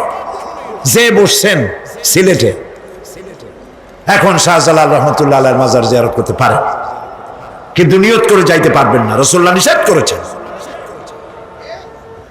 আল্লাহর নিষেধ, আল্লাহর আদেশ মানা যেমন ফরজ, রাসূলুল্লাহর আদেশ নিষেধ মানা উম্মতের জন্য ফরজ। বাগদাদ গিয়েছেন ব্যবসা উপলক্ষে, বড় বিশ্বের মাজার জিয়ারত করেন, অসুবিধা নেই, কিন্তু এইখান থেকে নিয়ত করে বাগদাদে যাইতে পারবেন না মাজার জিয়ারত করার জন্য। আজমের গিয়েছেন কোন কর্ম উপলক্ষে, এবার খাজা মঈনুদ্দিন চিশতি রহমতুল্লাহ আলাইহির মাজার জিয়ারত করতে পারেন, কিন্তু জিয়ারতের উদ্দেশ্য করে যেতে পারবেন না। হাদিসে সুস্পষ্টভাবে নিষেধ করা হয়েছে। কারণটা বলবো, কারণ হলো কলিজার মধ্যে একটা ভয় আর মহব্বত, বিশ্বাস, যিনি শুয়ে আছেন তিনি আমার কথা শুনবেন এবং আমার আশা পূরণ করবেন, এই বিশ্বাস শিরক, শিরক এবং শিরক। আপনি কবরের কাছে যাচ্ছেন, যার কাছে যাচ্ছেন, ধরেন খাজা মঈন চিশতি রহমতুল্লাহ আলাইহি, মাহবুব সুবহানি, কুতুবে রব্বানি, শেখ মহিউদ্দিন আব্দুল কাদের জিলানী রহমতুল্লাহ আলাইহি। মাতৃভাষা কি? আরবি। মাতৃভাষা কি? আরবি। খাজা মঈন চিশতি রহমতুল্লাহ আলাইহি মাতৃভাষা কি? আরবি। শাহজালাল রহমতুল্লাহ আলাইহি মাতৃভাষা কি? আরবি। আপনি যাই কইলেন, খাজা বাবা আমার ছেলে হয় না অনেক দিন, স্বাস্থ্য খুব খারাপ, ব্যবসায় উন্নতি হয় না, চাকরিতে প্রমোশন হয় না, আমার এই আশাগুলো পূরণ করে। আপনার কথা খুব বুঝলো, তাহলে 1 নম্বরে ফেল, মিস ফায়ার, আপনার একটা কথাও তিনি বোঝে নাই। 2 নম্বরে যার কাছে আর্জি পেশ করলেন তিনি কবরে আছে না কোথায় আছে এটা কি আপনি জানেন? 2 নম্বর ফায়ার ফেল। 3 নম্বরে যদি থাকেও চেতনা আছে না ঘুমে আছে তাও কিন্তু আপনি জানেন না। যদি ঘুমের সময় করে থাকেন কোনো লাভ নাই, কোনো লাভ নাই। প্রিয় ভাই সব, এই জন্য চাইতে হবে এমন সত্তার কাছে যিনি সব ভাষা বোঝেন, যার কাছে কোনো ভাষা দুর্বোধ্য নয়, সব ভাষা যিনি সৃষ্টি করেছেন তার নাম বলেন, আর যিনি কখনো ঘুমান না তার নাম বলেন লা তাখুযুহু সিনাতুন ওয়ালা নাওম, যার কোনো ঘুমও নাই তন্দ্রাও নাই। সুবহানাল্লাহ কবেন না? আজ থেকে নিয়ত করুন কোন মাজারে জীবনে কিছু চাইবো না, এটা কলিজার মধ্যে গাইথা নেন। কোন মাজারে, কোন মরা পীর, কোন জেতা পীর কারো কাছে কিছু চাইবো না, চাবো শুধু এক আঙ্গুল আকাশের দিকে উঁচু করে জোরে বলেন কার কাছে? বলেন আল্লাহু আকবার। হাত নামা। কিয়ামতের দিন আমলনামা ছেড়ে দেওয়া হবে, আমলনামাগুলি যার যার হাতে আসবে, বেঈমানের পিছন থেকে বাম হাতে, ইমানদারের সামনে থেকে কোন হাতে? এই কথা একটু বলে শেষ করে দেই। আমলনামা যখন হাতে পাবে তখন সে বলবে, আমলনামা পড়ে বেঈমান ব্যক্তি বলবে, মালি হাদাল কিতাব লা ইউগাদিরু সাগীরাতান ওয়ালা কাবীরাতান ইল্লা আহসাহা। এটা কি আশ্চর্য কিতাব! একটা ছোট্ট পাপও বাদ পড়ে নাই, বড় পাপও বাদ পড়ে নাই। আমার তো বাঁচার পথ নাই। সে তখন অস্বীকার করবে, এই পাপগুলি আমি করি নাই। কোরআনে কারীমে আল্লাহ রাব্বুল আলামিন বলেছেন, আল ইয়াউমা নাখতিমু আলা আফওয়াহিহিম ওয়া তুকাল্লিমুনা আইদিহিম ওয়া তাশহাদু আরজুলুহুম বিমা কানু ইয়াকসিবুন। জবান বন্ধ, হাতে কথা বলবে, পায়ে সাক্ষী দেবে। হাত সব কথা বলে দেবে, পায়ে সাক্ষী দেবে। আর যখন কোনো উপায় থাকবে না, তখন বান্দা বলবে, রব্বানা আখরিজনা না'মাল সালিহান গায়রাল্লাযী কুন্না না'মাল। আয় আল্লাহ তাআলা, আর কোনো খারাপ কাজ করব না, আমারে আরেকবার দুনিয়ায় পাঠাও। এইবার যদি যাইতে পারি ভালো ভালো কাজ করে আসব। আল্লাহ কি আর পাঠাবেন? পাঠাবেন না। আল্লাহ পাক বলবেন, আওয়ালাম নুআম্মিরকুম, হায়াত দিছিলাম না, বহুত সময় পাইছো, আমার কাজ করো নাই, আজকে আর পৃথিবীতে ফিরে যাওয়া যাবে না। বিচার হয়ে যাবে। বিচার হওয়ার পর একদল যাবে জাহান্নামে, আর একদল যাবে কোথায়? জান্নাতে। রব্বানা যালামনা আনফুসানা ওয়া ইন লাম তাগফির লানা ওয়া তারহামনা লানাকুনান্না মিনাল খাসিরিন। রব্বুল আলামিন মেহেরবানি করে আমাদের জিন্দেগীর সকল গুনাহ খাতা মাফ করে দাও। আয় আল্লাহ তাআলা, আমাদের মধ্য থেকে যাদের মা বাপ দুনিয়া থেকে বিদায় হয়ে গেছে, কবরগুলিকে জান্নাতের টুকরায় পরিণত করে দাও। রব্বির হামহুমা কামা রব্বায়ানি সাগীরা। সবাই পড়েন, রব্বির হামহুমা কামা রব্বায়ানি সাগীরা। আয় আল্লাহ তাআলা, तमाम পৃথিবী মুসলমানেরা আজ বড় বিপদে, এর থেকে বড় বিপদে মুসলমানেরা কোনোদিন পড়ে নাই। দুনিয়ার সব কাফের বেঈমান সব এক হয়ে ইহুদিদের ষড়যন্ত্রে পড়ে মুসলমানদেরকে টার্গেট করেছে, মুসলমানদের দেশগুলিকে টার্গেট করেছে। আল্লাহ তাআলা এই সব কাফির বেঈমান ইহুদি খ্রিস্টানদের হাত থেকে পৃথিবীর মুসলমানদেরকে আল্লাহ তুমি রক্ষা করো। মুসলিম দেশগুলিকে আল্লাহ তুমি দয়া করে রক্ষা করো। রব্বুল আলামিন, সারা জীবন আমরা গুনাহ করেছি, জেনেও করেছি, না জেনেও করেছি। আজ বিনীতভাবে জুমার রাতে তোমার দরবারে হাত তুলেছি, বিনীতভাবে তোমার দরবারে ফরিয়াদ জানাই। শিরক বিদআত ছোট বড় যত গুনাহ করছি, আল্লাহ দয়া করে জীবনের গুনাহ মাফ করে দাও। রব্বুল আলামিন, যে জাহান্নামের বয়ান কোরআনের ভিতরে, যে জাহান্নামের কথা তুমি বলেছো, পড়লে পরে জানলে পরে ভয়তে কলিজা শুকায় যায়। তোমার হাবিব বলেছেন 3000 বছর ধরে তুমি জাহান্নামের আগুন উত্তপ্ত করেছো। মাবুদ গো, রক্ত মাংসের শরীর নিয়ে জাহান্নামে জ্বলতে পারবো না। আমাদের জন্য জাহান্নামের আগুন তুমি হারাম করে দিও। আল্লাহুম্মা আজিরনা মিনান নার, আল্লাহুম্মা আজিরনা মিনান নার, আল্লাহুম্মা আজিরনা মিনান নার। রব্বুল আলামিন, আমাদের প্রিয় জন্মভূমি বাংলাদেশের জন্য দোয়া করি। আল্লাহ আমার দেশের বিরুদ্ধে দেশে আর বিদেশে অপপ্রচার মিথ্যা কথা ছড়ায়া বাংলাদেশের উপরে মানুষের মন খারাপ করে দিতে চায়, বাংলাদেশকে আক্রমণের লক্ষ্যস্থল বানাতে চায়। আল্লাহ তাআলা দেশি বিদেশি সব রকমের ষড়যন্ত্র থেকে আমার প্রিয় জন্মভূমি বাংলাদেশে বাঁচাও। আজকে এই মাহফিলে যত লোক আমরা বসা আছি নরনারী, সারা জীবন তোমাকে সেজদা দিছি কিবলামুখী হয়ে, কিন্তু কাবা শরীফ অনেকে চোখে দেখে নাই। ঈদের মধ্যে যারা কাবা শরীফ চোখে দেখার জন্য কলিজা কান্দে, আল্লাহ তাআলা দয়া করে কাবা শরীফ চোখে দেখার তৌফিক দিয়ে দিও, হজ নসিব করে দিও। নবীজির রওজার কিনারে গিয়া জীবনে বারবার সালাম দেওয়ার তৌফিক দিও। আসসালামু আলাইকা ইয়া রাসূলুল্লাহ, আসসালামু আলাইকা ইয়া হাবিবাল্লাহ। রাসূলের রওজার কাছে গিয়ে এই ধরনের সালাম দেওয়ার তৌফিক আমাদের দিও। আয় আল্লাহ তাআলা, আলেম ওলামা এবং লোকেরা যারা এখানে এসেছেন, আমাদের সকলের দিলের নেক আশা পুরা করে দিও। আমরা মুসলমান, কিন্তু আমাদের বিবাহ অনুষ্ঠান যখন হয়, এই বিবাহ অনুষ্ঠানগুলি আমরা কি মুসলমানদের মতো করি? জবাব চাই, করি? আপনারা যে হলুদ অনুষ্ঠান করেন, শরীয়তের কোন জায়গা আছে? এই হলুদ অনুষ্ঠান হিন্দুদের কাছ থেকে আমদানি হয়েছে।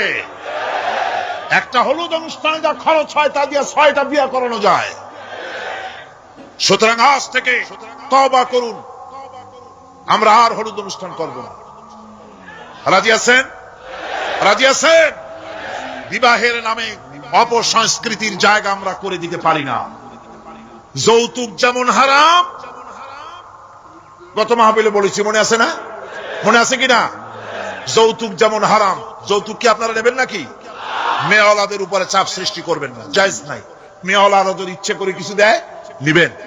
আমি তো আশা করেছিলাম যে সংসদ নেত্রী, প্রধানমন্ত্রী মহিলা, বিরোধী দলীয় নেত্রীও মহিলা, সুতরাং মহিলাদের উপরে তাদের দরদের খাতিরেই তারা যৌতুক বিল উত্থাপন করবেন, কিন্তু তারা করেন নাই।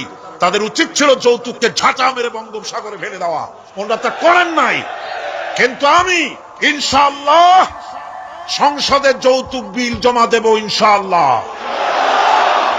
আমি একা অথবা আমরা 3 জন যাই হই, সংসদে আমি কখনো একাকিত্ব ফিল করি না, কারণ আল্লাহ রাব্বুল আলামিন আমার সাথে আছেন।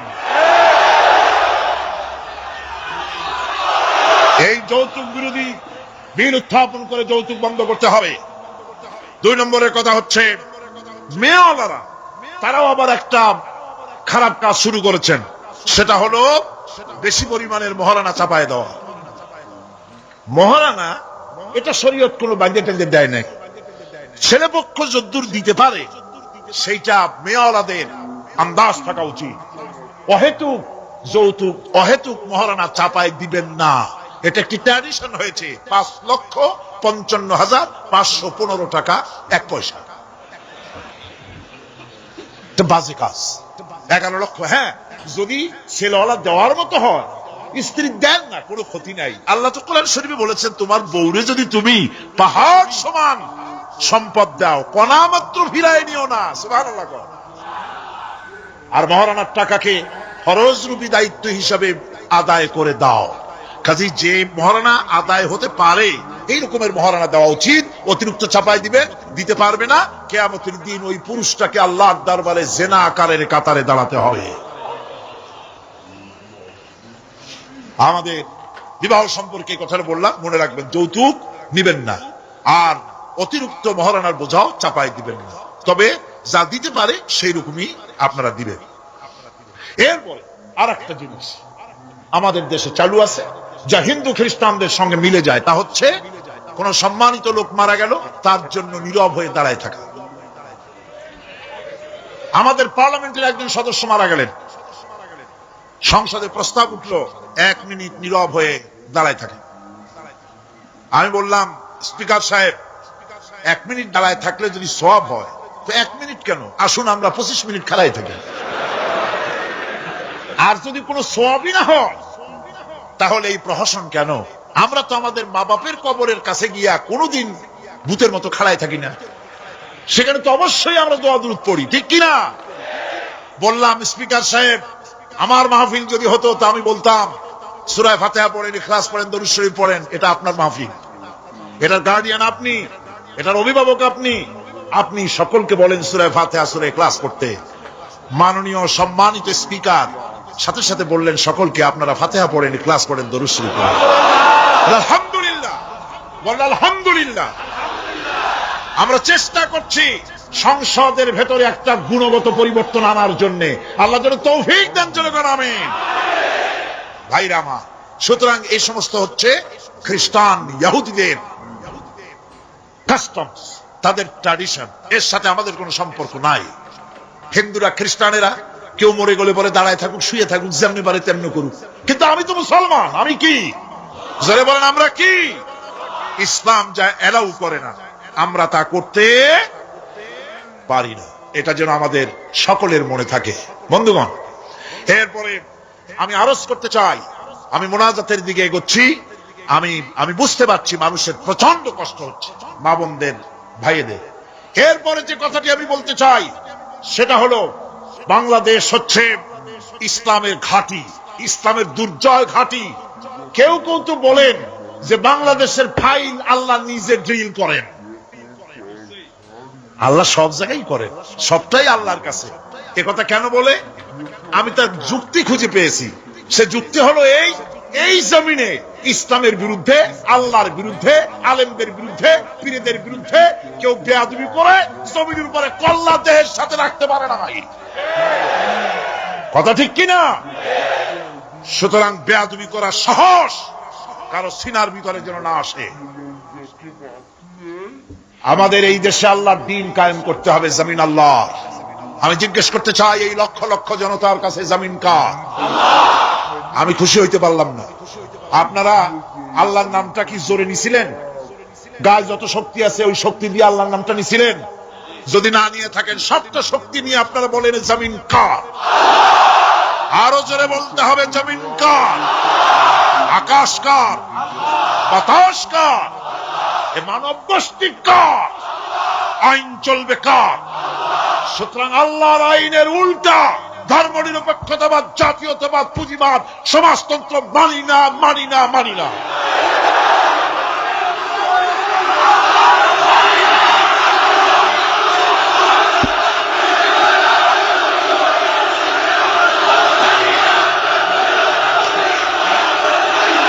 আল্লাহর এই জমিনে, সরে যাও, আল্লাহর এই জমিনে প্রয়োজন হচ্ছে আল্লাহ দ্বীন প্রতিষ্ঠার জন্য ঐক্যবদ্ধ প্রচেষ্টা। এজন্য চাই ওলামা মাশায়েখদের ঐক্য। কি চাই?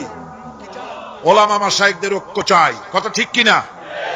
কিন্তু আমাদের দেশের এক শ্রেণীর ওলামা আছেন, তাদের প্রতি সম্পূর্ণ শ্রদ্ধা জানিয়েই বলছি, ওনারা বুঝতে পারেন না, ওনাদের অজান্তেই ওনাদেরকে নির্বাচনে খাড়া করে দেয় পয়সা দিয়া। হুজুর আপনার খরচ হবে না, যা লাগে দিয়ে দেব। আপনার মতো লোক যদি নির্বাচন না করে, আপনি যদি পার্লামেন্টে না যান, তো পার্লামেন্ট দিয়ে হবে কি? ওই হুজুর বোঝেন না যে আমি পার্লামেন্টে যাই করবোটা কি?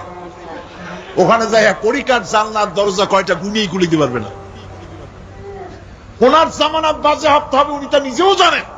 তারপরেও ইসলামী আন্দোলনের একটা লোক যদি ফেল করানো যায়, সেজন্যই সম্পূর্ণ ইখলাসের সাথে উনি দাঁড়ায় যান।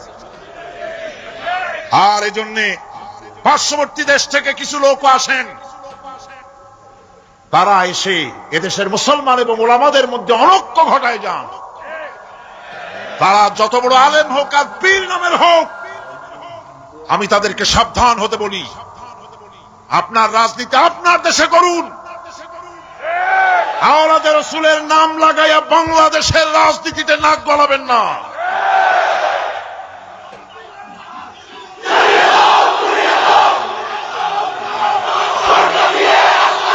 ওলামাদের এক হতে হবে। আমি ওলামায়ে কেরামদের খেদমতে আরজ করি, যদি এক আমরা না হতে পারি, দ্বীন প্রতিষ্ঠা হবে না। কিয়ামতে আল্লাহর কাছে দায়ী হতে হবে। জনগণের কোনো দোষ নাই। জনগণের দোষ আছে? জনগণের দোষ আমি দেই না। বিশ্বাস করুন, যদি আল্লাহ না করুন এদেশে ইসলামী আদর্শ বাস্তবায়িত না হয়, ইসলামী স্টেট কায়েম না হয়, তাহলে কিয়ামতের দিন আলেম ওলামা পীরেরা জনগণের চাইতে সবচাইতে বড় আসামি হবে কিয়ামত। আল্লাহ পাক এ জাতির ওলামাদের, এ জাতির রাহবারদেরকে ঐক্যবদ্ধ হওয়ার তৌফিক দান করুন। ওনারা যত ফতোয়া দেন সমস্ত ফতোয়া ইসলামী আন্দোলনের বিরুদ্ধে। মদখোরের কাছ থেকে টাকা নিতে আপত্তি নাই, নিজের মঞ্চে জেনাকার খুনি মদখোরকে নিয়ে এক প্ল্যাটফর্মে বসে বক্তৃতা করতে আপত্তি নাই, কিন্তু ইসলামী আন্দোলনের লোককে মঞ্চে টাকা দেয় না। সমস্ত ফতোয়া ইসলামী আন্দোলনের বিরুদ্ধে তারা দেন।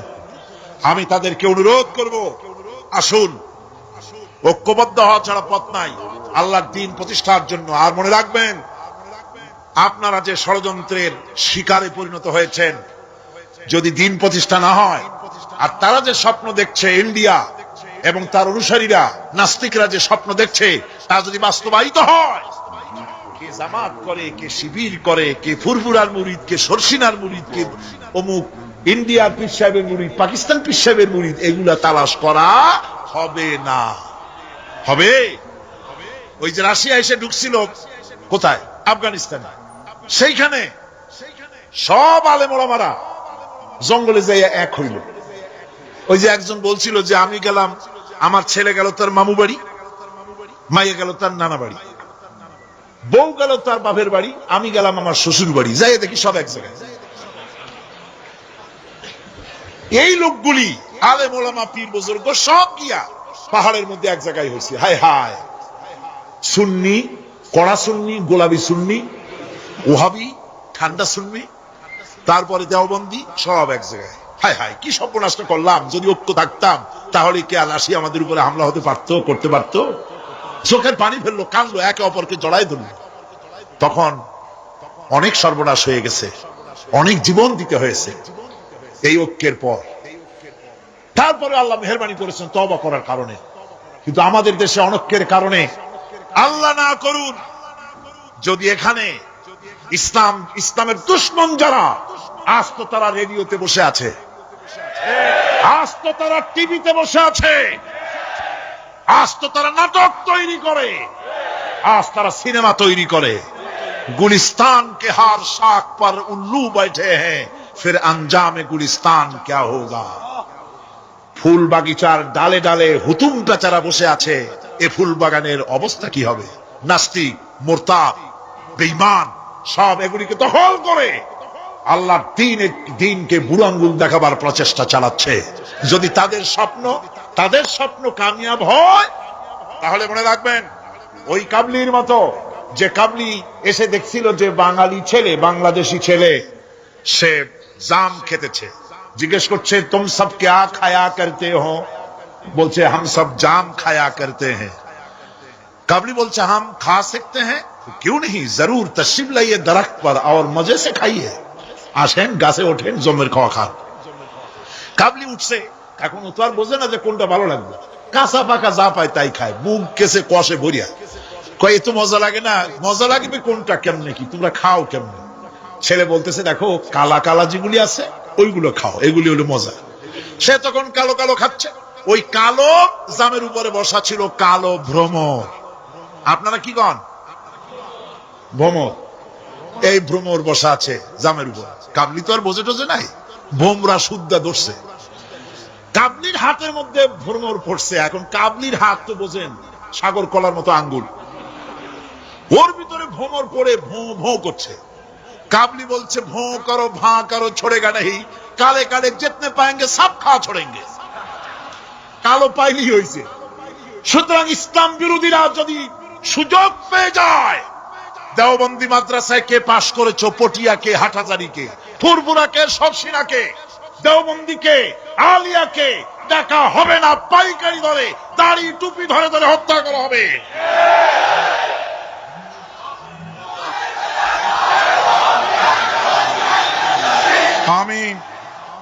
আমি অত্যন্ত বিনীতভাবে চট্টগ্রামের তাফসীরের কোরআন মাহফিলের পক্ষ থেকে গোটা দেশবাসীকে আহ্বান জানাই, আলেম ওলামাদের প্রতি বলি, আপনাদের পায়ে ধরি, ওলামা হাজারাত, পীর সাহেব কেবলার আপনাদের পায়ে ধরি, আল্লাহর রাস্তায় ঐক্যবদ্ধ হন, ইসলামী আন্দোলনের বিরুদ্ধে ফতোয়া দিবেন না। এটি আত্মঘাতী কাজ। নিজেদের সর্বনাশ নিজেরা করছেন, নিজেদের পায়ে নিজেরা কুড়াল মারতেছে। এরপরে আমি যুবকদের জন্য বলবো, যুবকরা তোমরা যারা মাহফিলে এসেছো, মাহফিলে যুবকরাই বেশি আসে আলহামদুলিল্লাহ। এই জন্য মাহফিলে লোক ঠেকাবার জন্য কত যে চেষ্টা, তাদের চেষ্টার কোনো অবধি নাই। এই আমার বিরুদ্ধে 1989-90 দুইটা বছর যা জ্বালানো হয়েছে, যেখানে যাই আমি যাওয়ার আগেই হযরত হরতাল শরীফ আইসে হাজির, 144 ধারা হাজির। তো মাহবুদের মেহেরবানি, জনগণ কোরআনের পাগল, বাংলাদেশের জনগণ যেখানে 144 দিয়েছে সরকার, জনগণ সেখানে 288 বানাই দিছে। এক পত্রিকায় দেখলাম সেখানে লিখেছে হরতালও সফল, তাফসিরও সফল। তা আবার কেমনে? তারপরে দেখলাম উনি নিজেই লিখছেন, তিনি আবার এখনকার সরকারের একজন মন্ত্রীও, প্রতিমন্ত্রী। তিনি লিখছেন সেখানে যে সাইদি যেখানে যায় হরতালের ডাক দেওয়া হয়। তো হরতালের ডাক দেওয়া হলো পরে স্কুল বন্ধ, কলেজ বন্ধ, মাদ্রাসা বন্ধ, দোকানপাট বন্ধ, কারখানা বন্ধ। সন্ধ্যার দিকে কারো কোনো কাজ নাই, সব তাফসিরে হাজির। তো দুটোই সফল হলো। কোরআনের পাগল থেকে, কোরআনের পাগলদেরকে কোরআন থেকে বঞ্চিত করা, দূরে রাখা ওদের সবচাইতে বড় ভয়। বুড়ারা ওরাই যাবে মাহফিলে, যুবকরা যায় কেন? ওদের চিন্তা যে আমাদের পুকুরের জিয়ানো মাছগুলি সব তো নিয়ে গেল, ঠেকাইতে পারবে না। এই যুবকদের শরীরের ভিতরে রক্ত কার? না না, আল্লাহর রক্ত না, আন্দাজে কথা কইেন না। এই যুবকদের মধ্যে রক্ত হিন্দুর রক্ত নাই, সূর্য সেনের এক ফোঁটা রক্ত নাই, রবীন্দ্রনাথের রক্ত নাই। এ কোটি কোটি মুসলমান যুবকের ভেতরে রয়েছে শাহ মখদুম, শাহ আমানতের রক্ত, হাজী শরীয়তুল্লাহর রক্ত রয়েছে, হাজী নিসারউদ্দিনের রক্ত, তিতুমীরের রক্ত রয়েছে। সুতরাং এই মুসলমান যুবকদেরকে ইসলামের রাস্তা থেকে সরিয়ে দেওয়া যাবে না। যুবকদের বলি, আল্লাহর দ্বীন কায়েমের জন্য ঐক্যবদ্ধ হতে হবে। বাংলাদেশ আল্লাহর জমিন, কোরআনের আইন এখানে প্রতিষ্ঠার জন্য যুবকদের বলি, ইসলাম শেখো, কোরআন শেখো, চরিত্র বানাও। When character is lost, everything is lost. চরিত্রই যখন হারাবে, তখন তোমার কাছে হারাবার মতো আর কোনো জিনিস বাকি থাকবে না। চরিত্রকে বলবৎ রাখবে। চরিত্র হলো সবচাইতে, মানুষ হওয়ার জন্য চরিত্র শ্রেষ্ঠ জিনিস। এই চরিত্রকে তোমরা হেফাজত করবে, 5 ওয়াক্ত নামাজ পড়বে, ওয়াকুনু মা'আস সাদিকিন, সত্যবাদীদের সাথে থাকবে। যারা ইসলামের আন্দোলন করে তাদের সাথী হও, তাদের কর্মী হও। আল্লাহ রাব্বুল আলামিন তোমাদেরকে যুগের খালিদ বিন ওলীদ আল্লাহ বানাই দিবেন। আমি তো বিশ্বাস করি এই যুবকদের হাতে ইসলামের পতাকা উড়বে বাংলাদেশে ইনশাআল্লাহ।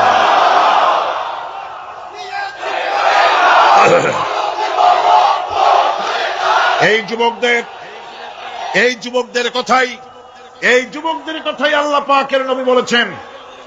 নবীজি বলেছেন, কিয়ামতের দিন যেদিন কোনো ছায়া থাকবে না, আল্লাহর আরশ ব্যতীত আরশের ছায়া ছাড়া কোনো ছায়া থাকবে না, ওই দিন আরশের নিচে 7 শ্রেণীর লোকেরা জায়গা পাবে। ওর ভিতরে হবে এক শ্রেণী হবে ওয়াশাবুন নাশা ফি ইবাদাতিল্লাহ, ওই সব যুবক যারা রাত কাটিয়েছে আল্লাহর ইবাদত করে, চোখের পানি ফেলেছে, তাদের জন্য জান্নাত যুবকদের জন্য। আমি আগেও বলেছি, বুড়োরা কেউ ভেস্তে যাবে না, চিন্তা করে কোনো লাভ নাই। কালো মানুষ আর বুড়া মানুষ ভেস্তে যাবে না, কোন মৌলভী সাহেবের ফতোয়া নয়, স্বয়ং রাসূলুল্লাহ বলছে। এখন তো বুড়ো মানুষেরা মহা মুসিবতে পড়ছে। আমিও আপনাদের দল, চিন্তার কারণ নাই। রাসূলুল্লাহ বলেছেন, বুড়া কালো মানুষ কান্দো না, কান্দার কোনো দরকার নাই। তুমি যখন ভেস্তে যাবে তুমি বুড়া থাকবে না, আল্লাহ জওয়ান বানাই দিবেন। কালো মানুষ কালো থাকবে না, জান্নাতে যাওয়ার সময় আল্লাহ পাক পূর্ণিমার চাঁদের চাইতেও সুন্দর বানাই দিবেন। সুতরাং যুবকেরা, বেহেশত তোমাদের জন্য, এই বেহেশতের জন্য তৈরি হও, জান্নাতে যাওয়ার জন্য তৈরি হও। এই দুনিয়ার নারী, বাড়ি, গাড়ি তুচ্ছ আল্লাহর জান্নাতের সামনে। সাহাবায়ে কেরাম জীবন দিয়েছেন জান্নাতের আশায়। সেই জান্নাতের আশা, জাহান্নামের ভয় আর জান্নাতে যাওয়ার লোভ প্রত্যেকটি যুবকের রক্তের ফোঁটায় ফোঁটায় আল্লাহ ঢুকায় দিক। যুবতী মেয়েদেরকে বলবো, ছাত্রী যারা এসেছেন মহিলাদের মধ্যে, এদেশে ইসলামী ছাত্রী সংস্থা নামে একটি সংস্থা আছে, মেয়েদেরকে দ্বীন শিখায় তারা। যেখানে মেয়েরা তাদের সতীত্ব বজায় রাখতে পারে না, দ্বীন শিখতে পারে না, সেখানে কলেজে, বিশ্ববিদ্যালয়, হাই স্কুলে ইসলামী ছাত্রী সংস্থা একটা নিয়ামত। যদি কোন আলহামদুলিল্লাহ। সব ভাইদেরকে আর মায়েদেরকে বলবো, আপনারা আপনাদের মেয়েদেরকে ছাত্রী সংস্থার সাথে দ্বীন শেখার জন্য, ঈমান শেখার জন্য, চরিত্র শেখার জন্য আপনি তাকে দিয়ে দেন। 1 বছর 6 মাস পরে ওই মেয়েকে দেখলে আপনার চোখ ঠান্ডা হয়ে যাবে। আলহামদুলিল্লাহ, দিনদার হবে, নামাজি হবে, পরেজগার হবে। এরপরে যুবকদের কথা বললাম, যুবতী মেয়েদের কথা বললাম, এখন বলবো আমি সরকারি অফিসারদের কথা। সরকারি অফিসার যারা, প্রশাসনিক দায়িত্বশীল যারা, তারা হচ্ছেন আমাদের সবচেয়ে নিকটতম লোক। তারা জনগণের খেদমত করছেন। আলহামদুলিল্লাহ কর, সকলে কোন আলহামদুলিল্লাহ। আমি দোয়া করি তাফসীরের মাহফিলের পক্ষ থেকে সরকারি অফিসার যারা, ম্যাজিস্ট্রেট আছেন, জজ আছেন, ডিসি আছেন, এনডিসি আছেন, এডিসি আছেন, টিএনও আছেন, সর্বস্তরের সচিব থেকে শুরু করে দারোগা পর্যন্ত সর্বস্তরের প্রশাসনিক দায়িত্বশীল ব্যক্তিবর্গকে আল্লাহ রাব্বুল আলামিন ঈমানী যোগ্যতার সাথে সরকারি দায়িত্ব পালনের তৌফিক দিন। তবে একটা কথা বলবো, আপনি যে দায়িত্বে আছেন, আপনি সরকারকে খুশি করার জন্য অবৈধ কাজে লিপ্ত হবেন না। আপনার বিবেক যদি বাধা দেয়, বিবেককে ফাঁকি দিয়ে অন্যায় কাজে হাত দিবেন না। এক শ্রেণীর লোক আছে, যে সরকার আছে সেই সরকার কি বলে, আপনার জন্য আমরা তো অপেক্ষা করতেছিলাম। এরা হলো বীরবলের মতো। সম্রাট আকবরের নাম মনে আছেন আপনাদের? তার কত রত্ন ছিল দেখছেন? কেউ কয় 5 রত্ন, কেউ কয় 6 রত্ন। ইতিহাস ভুলবেন না, ইতিহাস মনে রেখেন। নবরত্ন, নবরত্নের 1 রত্ন ছিল, নাম হলো বীরবল।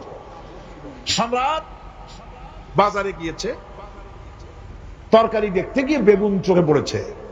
বেগুন দেখে খুব লক্ষ্য করে দেখছে। বীরবল বলছে, জাহাপানা খুব পছন্দ নাকি? কয় দেখতে তো খুবই সুন্দর। বীরবল বলছে, জাহাপানা এই যে বেগুন, এটার নাম হচ্ছে বাগুন, অর্থাৎ এর অনেক গুণ। এটা যদি ভর্তা করে খান, আপনার মাথার চুল কখনো উঠবে না। এটা যদি ভাজি করে খান, আপনার স্বাস্থ্য ক্রমেই ভালো হবে। এটা যদি আপনি তরকারি মাছের সাথে মিলায় খান, আপনার রাজত্ব আরো দীর্ঘায়ু হবে। এই রকমের অনেক ফজিলত বয়ান করলো। তারপরে বলে, ঠিক আছে কেন? ওগুলি কেনা হইলো, ভুক রান্না হইলো, জনমের খাওয়া খাইলো আকবর। এখন বেগুন জন্মের খাওয়া খাইলে যা হয়, টয়লেট রিজার্ভ। মেজাজ খারাপ সম্রাটের। বীরবল এসে দেখে মেজাজ স্ট্রং হয়ে আছেন বাদশাহ। জাহাপানা কি হয়েছে? আরে বেটা, তুমি কি তরকারি ফজিলত বয়ান করলা? আমার তো পেটের ব্যথায় অস্থির। কয়, হুজুর এই একটা তরকারি নাকি? ওটার নাম তো বেগুন, ওর কোনো গুণই নাই। এটা খাইলে পরে কাখাউস হয়, পাছড়া হয়, একজিমা হয়, ব্রঙ্কাইটিস হয়, নিউমোনিয়া হয়। এটা খাইলে পরে কত লোক মারা গেছে কলেরা বসন্ত হইয়া। এটা একটা তরকারি? আকবর কয়, সর্বনাশ, আমার তো পেটের ব্যথা সারিয়ে গেছে তোমার এই বক্তৃতা শুনে। বলে, কিরকম?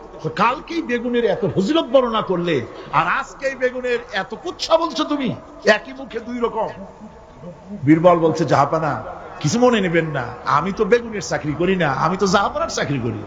কালকে আপনি বলেছেন বেগুন দেখতে সুন্দর, আমার পক্ষে যদ্দূর সম্ভব ফজিলত বয়ান করেছি। আজকে আপনি বলছেন বেগুন খারাপ, আর আমি কি খারাপ খারাপ ভালো কইয়া আমার কল্যাণটা হারাবো নাকি? আমার দেশের সচিব থেকে শুরু করে সর্বস্তরের অফিসারদের বলবো, সরকারকে খুশি করার জন্য ইসলামের বিরুদ্ধে পদক্ষেপ নেবেন না, ইসলামের পক্ষে থাকুন। এই কথা কখনো ভুলে যাবেন না। আল্লাহ রাব্বুল আলামিন আপনাদেরকে সিংহের মতো, আপনাদেরকে ব্যাঘ্রের মতো ঈমানি মজবুতির সঙ্গে ঈমানের দায়িত্বের সাথে সরকারি দায়িত্ব পালনের তৌফিক আমার আল্লাহ যেন দান করেন, দোয়া করি। এরপরে বলবো আমার মা বোনদের কথা, যারা কষ্ট করে এসেছেন। আমরা মোনাজাতের দিকে ক্রমে এগিয়ে যাচ্ছি, বক্তব্য শেষ পর্যায়ে এসেছি। মা বোন, আমাদের বোনেরা, আমাদের মায়েরা আমাদের কাছে সবচেয়ে সম্মানের পাত্রী। কোন আলহামদুলিল্লাহ। আসতে বললেন কেন? সকালবেলা এখানে মহিলা অনুষ্ঠান হয়েছিল, হাজার হাজার মা বোনেরা এসেছিলেন। একজনে প্রশ্ন করলেন যে স্বামীর পায়ের তলে নাকি স্ত্রীর জান্নাত। আমি বলেছি এটা বাজে কথা, মিথ্যে কথা, ডাহা মিথ্যে কথা। রাসূলুল্লাহ এরকম কথা কখনো বলেন নাই, বরং হুজুর বলেছেন মায়ের পায়ের তলে সন্তানের জান্নাত। আলহামদুলিল্লাহ। আমি আগেও বলেছি আমরা পুরুষ, আমাদের পায়ের তলে জুতা, আর আপনারা পর্দার আড়ালে আমাদের বোনেরা মায়েরা, আপনাদের পায়ের তলে আল্লাহর জান্নাত। আপনারা খাদিজার উত্তরসূরি, আপনারা ফাতেমার উত্তরসূরি, আপনারা হযরত আয়েশার উত্তরসূরি। আপনাদের সতীত্বকে বিনষ্ট করার জন্য এক শ্রেণীর বুদ্ধিজীবীরা আপনাদেরকে ময়দানে নামাতে চায়। ইসলাম আপনাদেরকে অধিকার দিয়েছে, এত বড় অধিকার কেউ দেয়নি।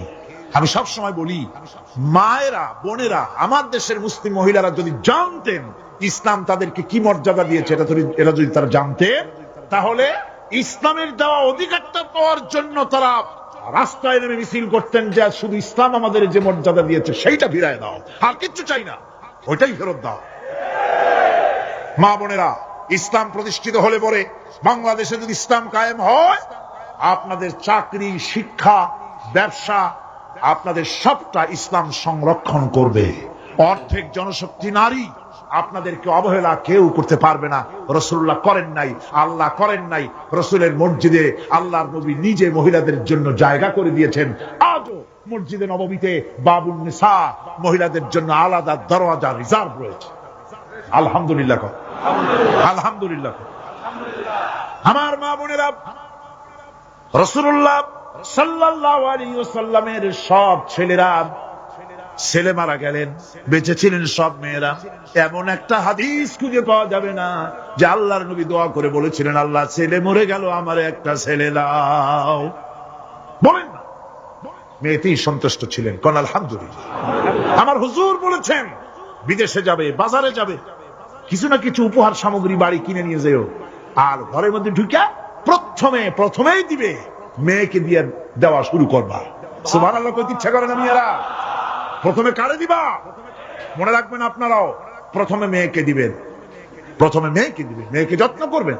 অনেক কপাল পোড়া পুরুষ আছে, বারবার মেয়ে হয় দেখে মুখটা কালো হয়ে যায়, বউকে তালাক পর্যন্ত দেয়। এগুলি জাহিল। মেয়ে নিয়ামত, মেয়ে কি নিয়ামত। মেয়েদেরকে সম্মান করুন, মেয়ে জাতিকে সম্মান করুন। পত্র পত্রিকায় দেখি স্কুল যখন ছুটি হবে, girls school, girls high school, girls college ছুটি হবে যখন, বা ক্লাস শুরু হবে যখন, রাস্তার পাশে এক শ্রেণীর বখাটে ছেলেরা গিয়ে দাঁড়ায় থাকে, শীষ দেয়, বাজে কথা বলে। আশ্চর্য কথা, তুমি কি তোমার এক মায়ের পেটে আসনি? তোমার মা নাই, তোমার বোন নাই, তুমি অন্য মেয়েদের দিকে তাকায়া তাকে উত্ত্যক্ত করো, তোমার লজ্জা করে না? ইসলামী গভর্নমেন্ট যদি আসে, কারো বাবার ক্ষমতা নাই মেয়ে লোকের দিকে চোখ তুলে অন্যায় ভাবে তাকায়। আজ এসিড মারে, কোন শাস্তি হয় না। ইসলামী গভর্নমেন্ট আসলে পরে এসিড মারা তো দূরের কথা, শীষ কেউ দিতে পারবে না, উত্ত্যক্ত করতে পারবে না। মা বোনেরা, আপনাদের অস্তিত্বের জন্য, আপনাদের সতীত্বের জন্য, আপনাদের অধিকার প্রতিষ্ঠার জন্য ইসলামের চাইতে গ্যারান্টি আর কোথাও নাই। সবটা গ্যারান্টি কোথায় আছে? ইসলাম।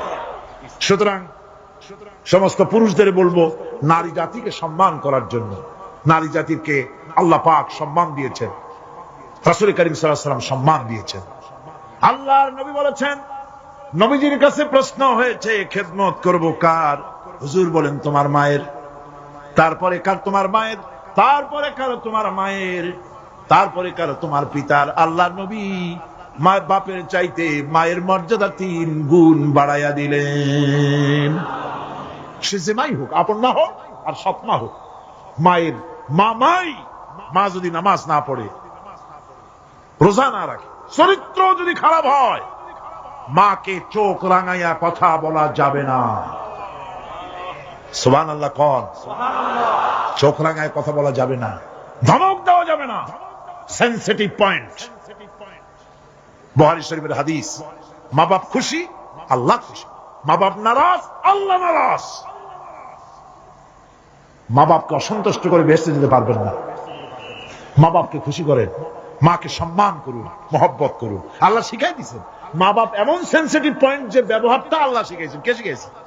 আল্লাহ রাব্বুল আলামিন বলেন ওয়াকুল লাহুমা কাওলান কারীমা, মা বাপের সঙ্গে সম্মানজনক কথা বলো, খবরদার বেয়াদবি করবে না। আর মা বাপের জন্য, তাদের জন্য আমি আল্লাহ রাব্বুল আলামিনের কাছে দোয়া করো, রব্বিরহামহুমা কামা রাব্বায়ানি সগীরা। পড়েন সবাই, রব্বিরহামহুমা কামা রাব্বায়ানি সগীরা। আল্লাহ রাব্বুল আলামিন শিখাই দিলেন বান্দারে, তোর মা বাপের জন্য আমার কাছে দোয়া কর, আয় আল্লাহ আমার মা বাপ যেমন ছোট্ট বেলায় আমাকে স্নেহের কোলে লালন পালন করেছে, মাবুদ গো আমার মা বাপকে তোমার রহমতের কোলে লালন পালন করো। আল্লাহ শিখাই দিচ্ছে। হাদিস শরীফ এসেছে, হুজুর বসে আছেন মসজিদে নববীতে, সাহাবায়ে কেরাম বসা, এক বৃদ্ধা মহিলা প্রবেশ করেছেন মসজিদে, হুজুর তাকে দেখে দাঁড়ায় গেলেন। মহিলা আসার পর নবীজি নিজের গায়ের চাদর বিছিয়ে দিলেন। মহিলা চলে যাওয়ার পর সাহাবায়ে কেরাম জিজ্ঞেস করলেন, হুজুর একজন সাধারণ মেয়ে লোকের জন্য হুজুর নিজের চাদর বিছাইলেন, বুঝলাম না ফজিলত কি, চিনলাম না মেয়ে লোকটাকে। হুজুর বলেন, সাহাবীরা চাদর তো ভালো, হক তো আদায় করতে পারি নাই, চিনতে পারো নাই, তোমরা বুঝতে পারো নাই, আমি দুনিয়া আসার পর আমার মায়ের দুধ আমার কিসমতে তেমন হয় নাই, আমি আমার মায়ের যত্ন তেমন পাই নাই, স্নেহ আদর তেমন পাই নাই। যার বুকের দুধ খাইয়া, যার কোলে কাখে চড়ে আমি বড় হয়েছি, ইনি আমার সেই দুধ মা হযরতে হালিমাতুস সাদিয়া। বন্ধুরা, মা যদি বেঁচে থাকে, রাত্রে বাড়ি গিয়ে পায়ে ধরুন, বলেন মা অন্যায় করেছি, জীবনে বহু বেয়াদবি করেছে, আমার মাফ করে দাও। বিশ্বাস করুন, মা বাপের যদি খেদমত করেন, মা বাপ যদি রাজি থাকে, রিজকে, খাদ্যে, টাকায়, ইজ্জতে জীবনেও কষ্ট হবে না। মা বাপের খেদমত করুন, মা বাপকে ভালোবাসুন, শ্রদ্ধা করুন। আমার মায়ের, আমার বোনের, আপনারা যারা আসছেন, আপনারা আমাদের সম্মানের পাত্রী। ইসলাম আপনাদের কত অধিকার দিয়েছে প্রতি বছর বলেছি, আজ আর লম্বা কথা বলতে চাই না, শুধু বলি পর্দায় থাকুন, পর্দায় থাকুন, আপনার সম্মান আপনি রক্ষা করুন, পর্দায় চলাফেরা করুন, সন্তানদেরকে মানুষ করুন, তাদেরকে ইসলামের রাস্তায় চালান। মা বোনদের ব্যাপারে এই আরজ করছি, ঘরে ঘরে ইসলামের দুর্গ বানান, আপনার সন্তানদেরকে ইসলামের রাস্তায় আনেন, স্বামীকে নামাজি বানান, চরিত্রবান বানান, দিনদার বানান। এরপরে সব শেষে দেশের আইনজীবী, সাহিত্যিক, বুদ্ধিজীবী, সাংবাদিক, তাদের ব্যাপারে বলতে চাই, আপনারা জাতির বিবেক, আপনারা জাতির জন্য অনেক কিছু করতে পারেন। সাহিত্যিকরা, কবিরা, বুদ্ধিজীবীরা, সাংবাদিকরা অনেক অবদান রাখতে পারেন। আপনার একটা বেকায়দার খবর দেশের মধ্যে চাঞ্চল্যের সৃষ্টি করে দিতে পারে, আবার একটা ভালো খবর দেশের মধ্যে আমন আমান পয়দা করে দিতে পারে। ঠিক কিনা? ঠিক কিনা? সুতরাং সাংবাদিক বৃন্দ, আপনারা সম্মানের পাত্র, আপনারা নিজেদের সম্মানকে রক্ষা করে চলবেন, হলুদ সাংবাদিকতার পেছনে দৌড়াবেন না। প্রত্যেকটি কথা এবং কাজের জন্য আল্লাহর কাছে জবাবদিহি করতে হবে, এ কথা যেন সাংবাদিকদের মনে থাকে। আল্লাহকে ভয় করুন, আল্লাহকে ভয় করুন, আল্লাহকে ভয় করে সাংবাদিকতার মহান পেশায় নিয়োজিত থাকুন। হক কথা লিখবেন, জীবনের বিনিময় হক কথা বলবেনই, অন্যায়কে প্রশ্রয় দিবেন না, সত্যকে ঢেকে রাখবেন না, তাহলে কিয়ামতে আল্লাহর কাছে জবাবদিহি করতে হবে। আইনজীবী, বুদ্ধিজীবী, সম্মানের পাত্র আপনারা, আপনারা দেশের জন্য, জাতির জন্য কল্যাণজনক কিছু রেখে যাওয়ার জন্য চেষ্টা করুন। সব শেষ কথা সেটা হলো এই পৃথিবীর কাছে আমরা অনেক ঋণী, এই পৃথিবীর কাছেও আমরা অনেক ঋণী। এই পৃথিবীতে পৃথিবীর ফল খাই, ভাত খাই, মাছ খাই, পনির খাই, তরকারি খাই, দুধ খাই, গোশ খাই, এই পৃথিবী থেকে উৎপাদিত। সুতরাং এই পৃথিবীর কাছেও আমরা ঋণী আছি। মূল ঋণী তো আল্লাহর কাছে। মূল ঋণী কার কাছে? আল্লাহ পাকের কাছে। তবে পৃথিবীর কাছে একটু ঋণী আমরা আছি, সেই ঋণ পরিশোধ করতে হবে। সেই ঋণটা কিভাবে পরিশোধ করবেন? সেই ঋণটা পরিশোধের একটাই পথ, আপনার চাইতে আপনি একজন ভালো নাগরিক আপনার সন্তানদের মধ্য থেকে তৈরি করে যান। একজন দিনদার, ইমানদার মুসলমান সন্তান, সন্ততি, ছেলে মেয়ে তৈরি করে যান, তাদেরকে দিনদার বানান, নামাজি বানান, চরিত্রবান বানান। আল্লাহ পাক যেন সকলকে তৌফিক দেন। শেষে একটা ওয়াদা করতে চাই, আপনাদের কাছে একটা দাবি করতে চাই। আমার দাবি তো আপনারা মনে হয় ফেলবেন না, ফেলবেন নাকি? আপনাদের জানা আছে অযৌক্তিক দাবি আমি করব না। সে দাবিটা হচ্ছে বহুত মুসলমান আছে সবে বরাতে সারা রাত জাগে কিন্তু ফজরের নামাজ পড়ে না, আছে কিনা? আজকের মাহফিলে দোয়া কবুল হবে আশা করে অনেক বেনামাজিও আসছেন, নামাজ পড়েন না। 5 ওয়াক্ত নামাজকে সঠিকভাবে পড়তে হবে, রাজি আছেন? নামাজের ব্যাপারে গত বছর প্রায় 2 ঘন্টা ওয়াজ করেছিলাম, মনে আছে না? মনে না থাকলে ক্যাসেট আবার কিনে নেবেন, আবার কিনবেন, আবার শুনবেন। যেহেতু আমি কথা নিজের থেকে বলি না, কোরআনে কারীম থেকে বলার চেষ্টা করি। আমি আজকে ওয়াদা চাই, মুনাজাতের আগে জীবনে কোনোদিন ফরজ নামাজ, ফরজ রোজা, শরীয়তের ওজর ছাড়া ছাড়বো না। ওয়াদা করতে পারবেন? 2 হাত উঁচু করেন। মা বোনেরা আপনারাও আপনাদের পর্দার ভিতরে হাত উঁচু করে বলেন, ইয়া আল্লাহ। সকলে বলতে হবে, ইয়া আল্লাহ, তোমার নামে কসম করছি, যতদিন আমার মাথার কাছে মালাকুল মউত না আসতেছে ততদিন পর্যন্ত ফরজ নামাজ, ফরজ রোজা, শরীয়তের ওজর ছাড়া ছেড়ে দেব না। ইয়া আল্লাহ, আমার এই শপথ মৃত্যু পর্যন্ত পালন করার তৌফিক আমাকে দান করো। আমিন ইয়া রাব্বাল আলামিন।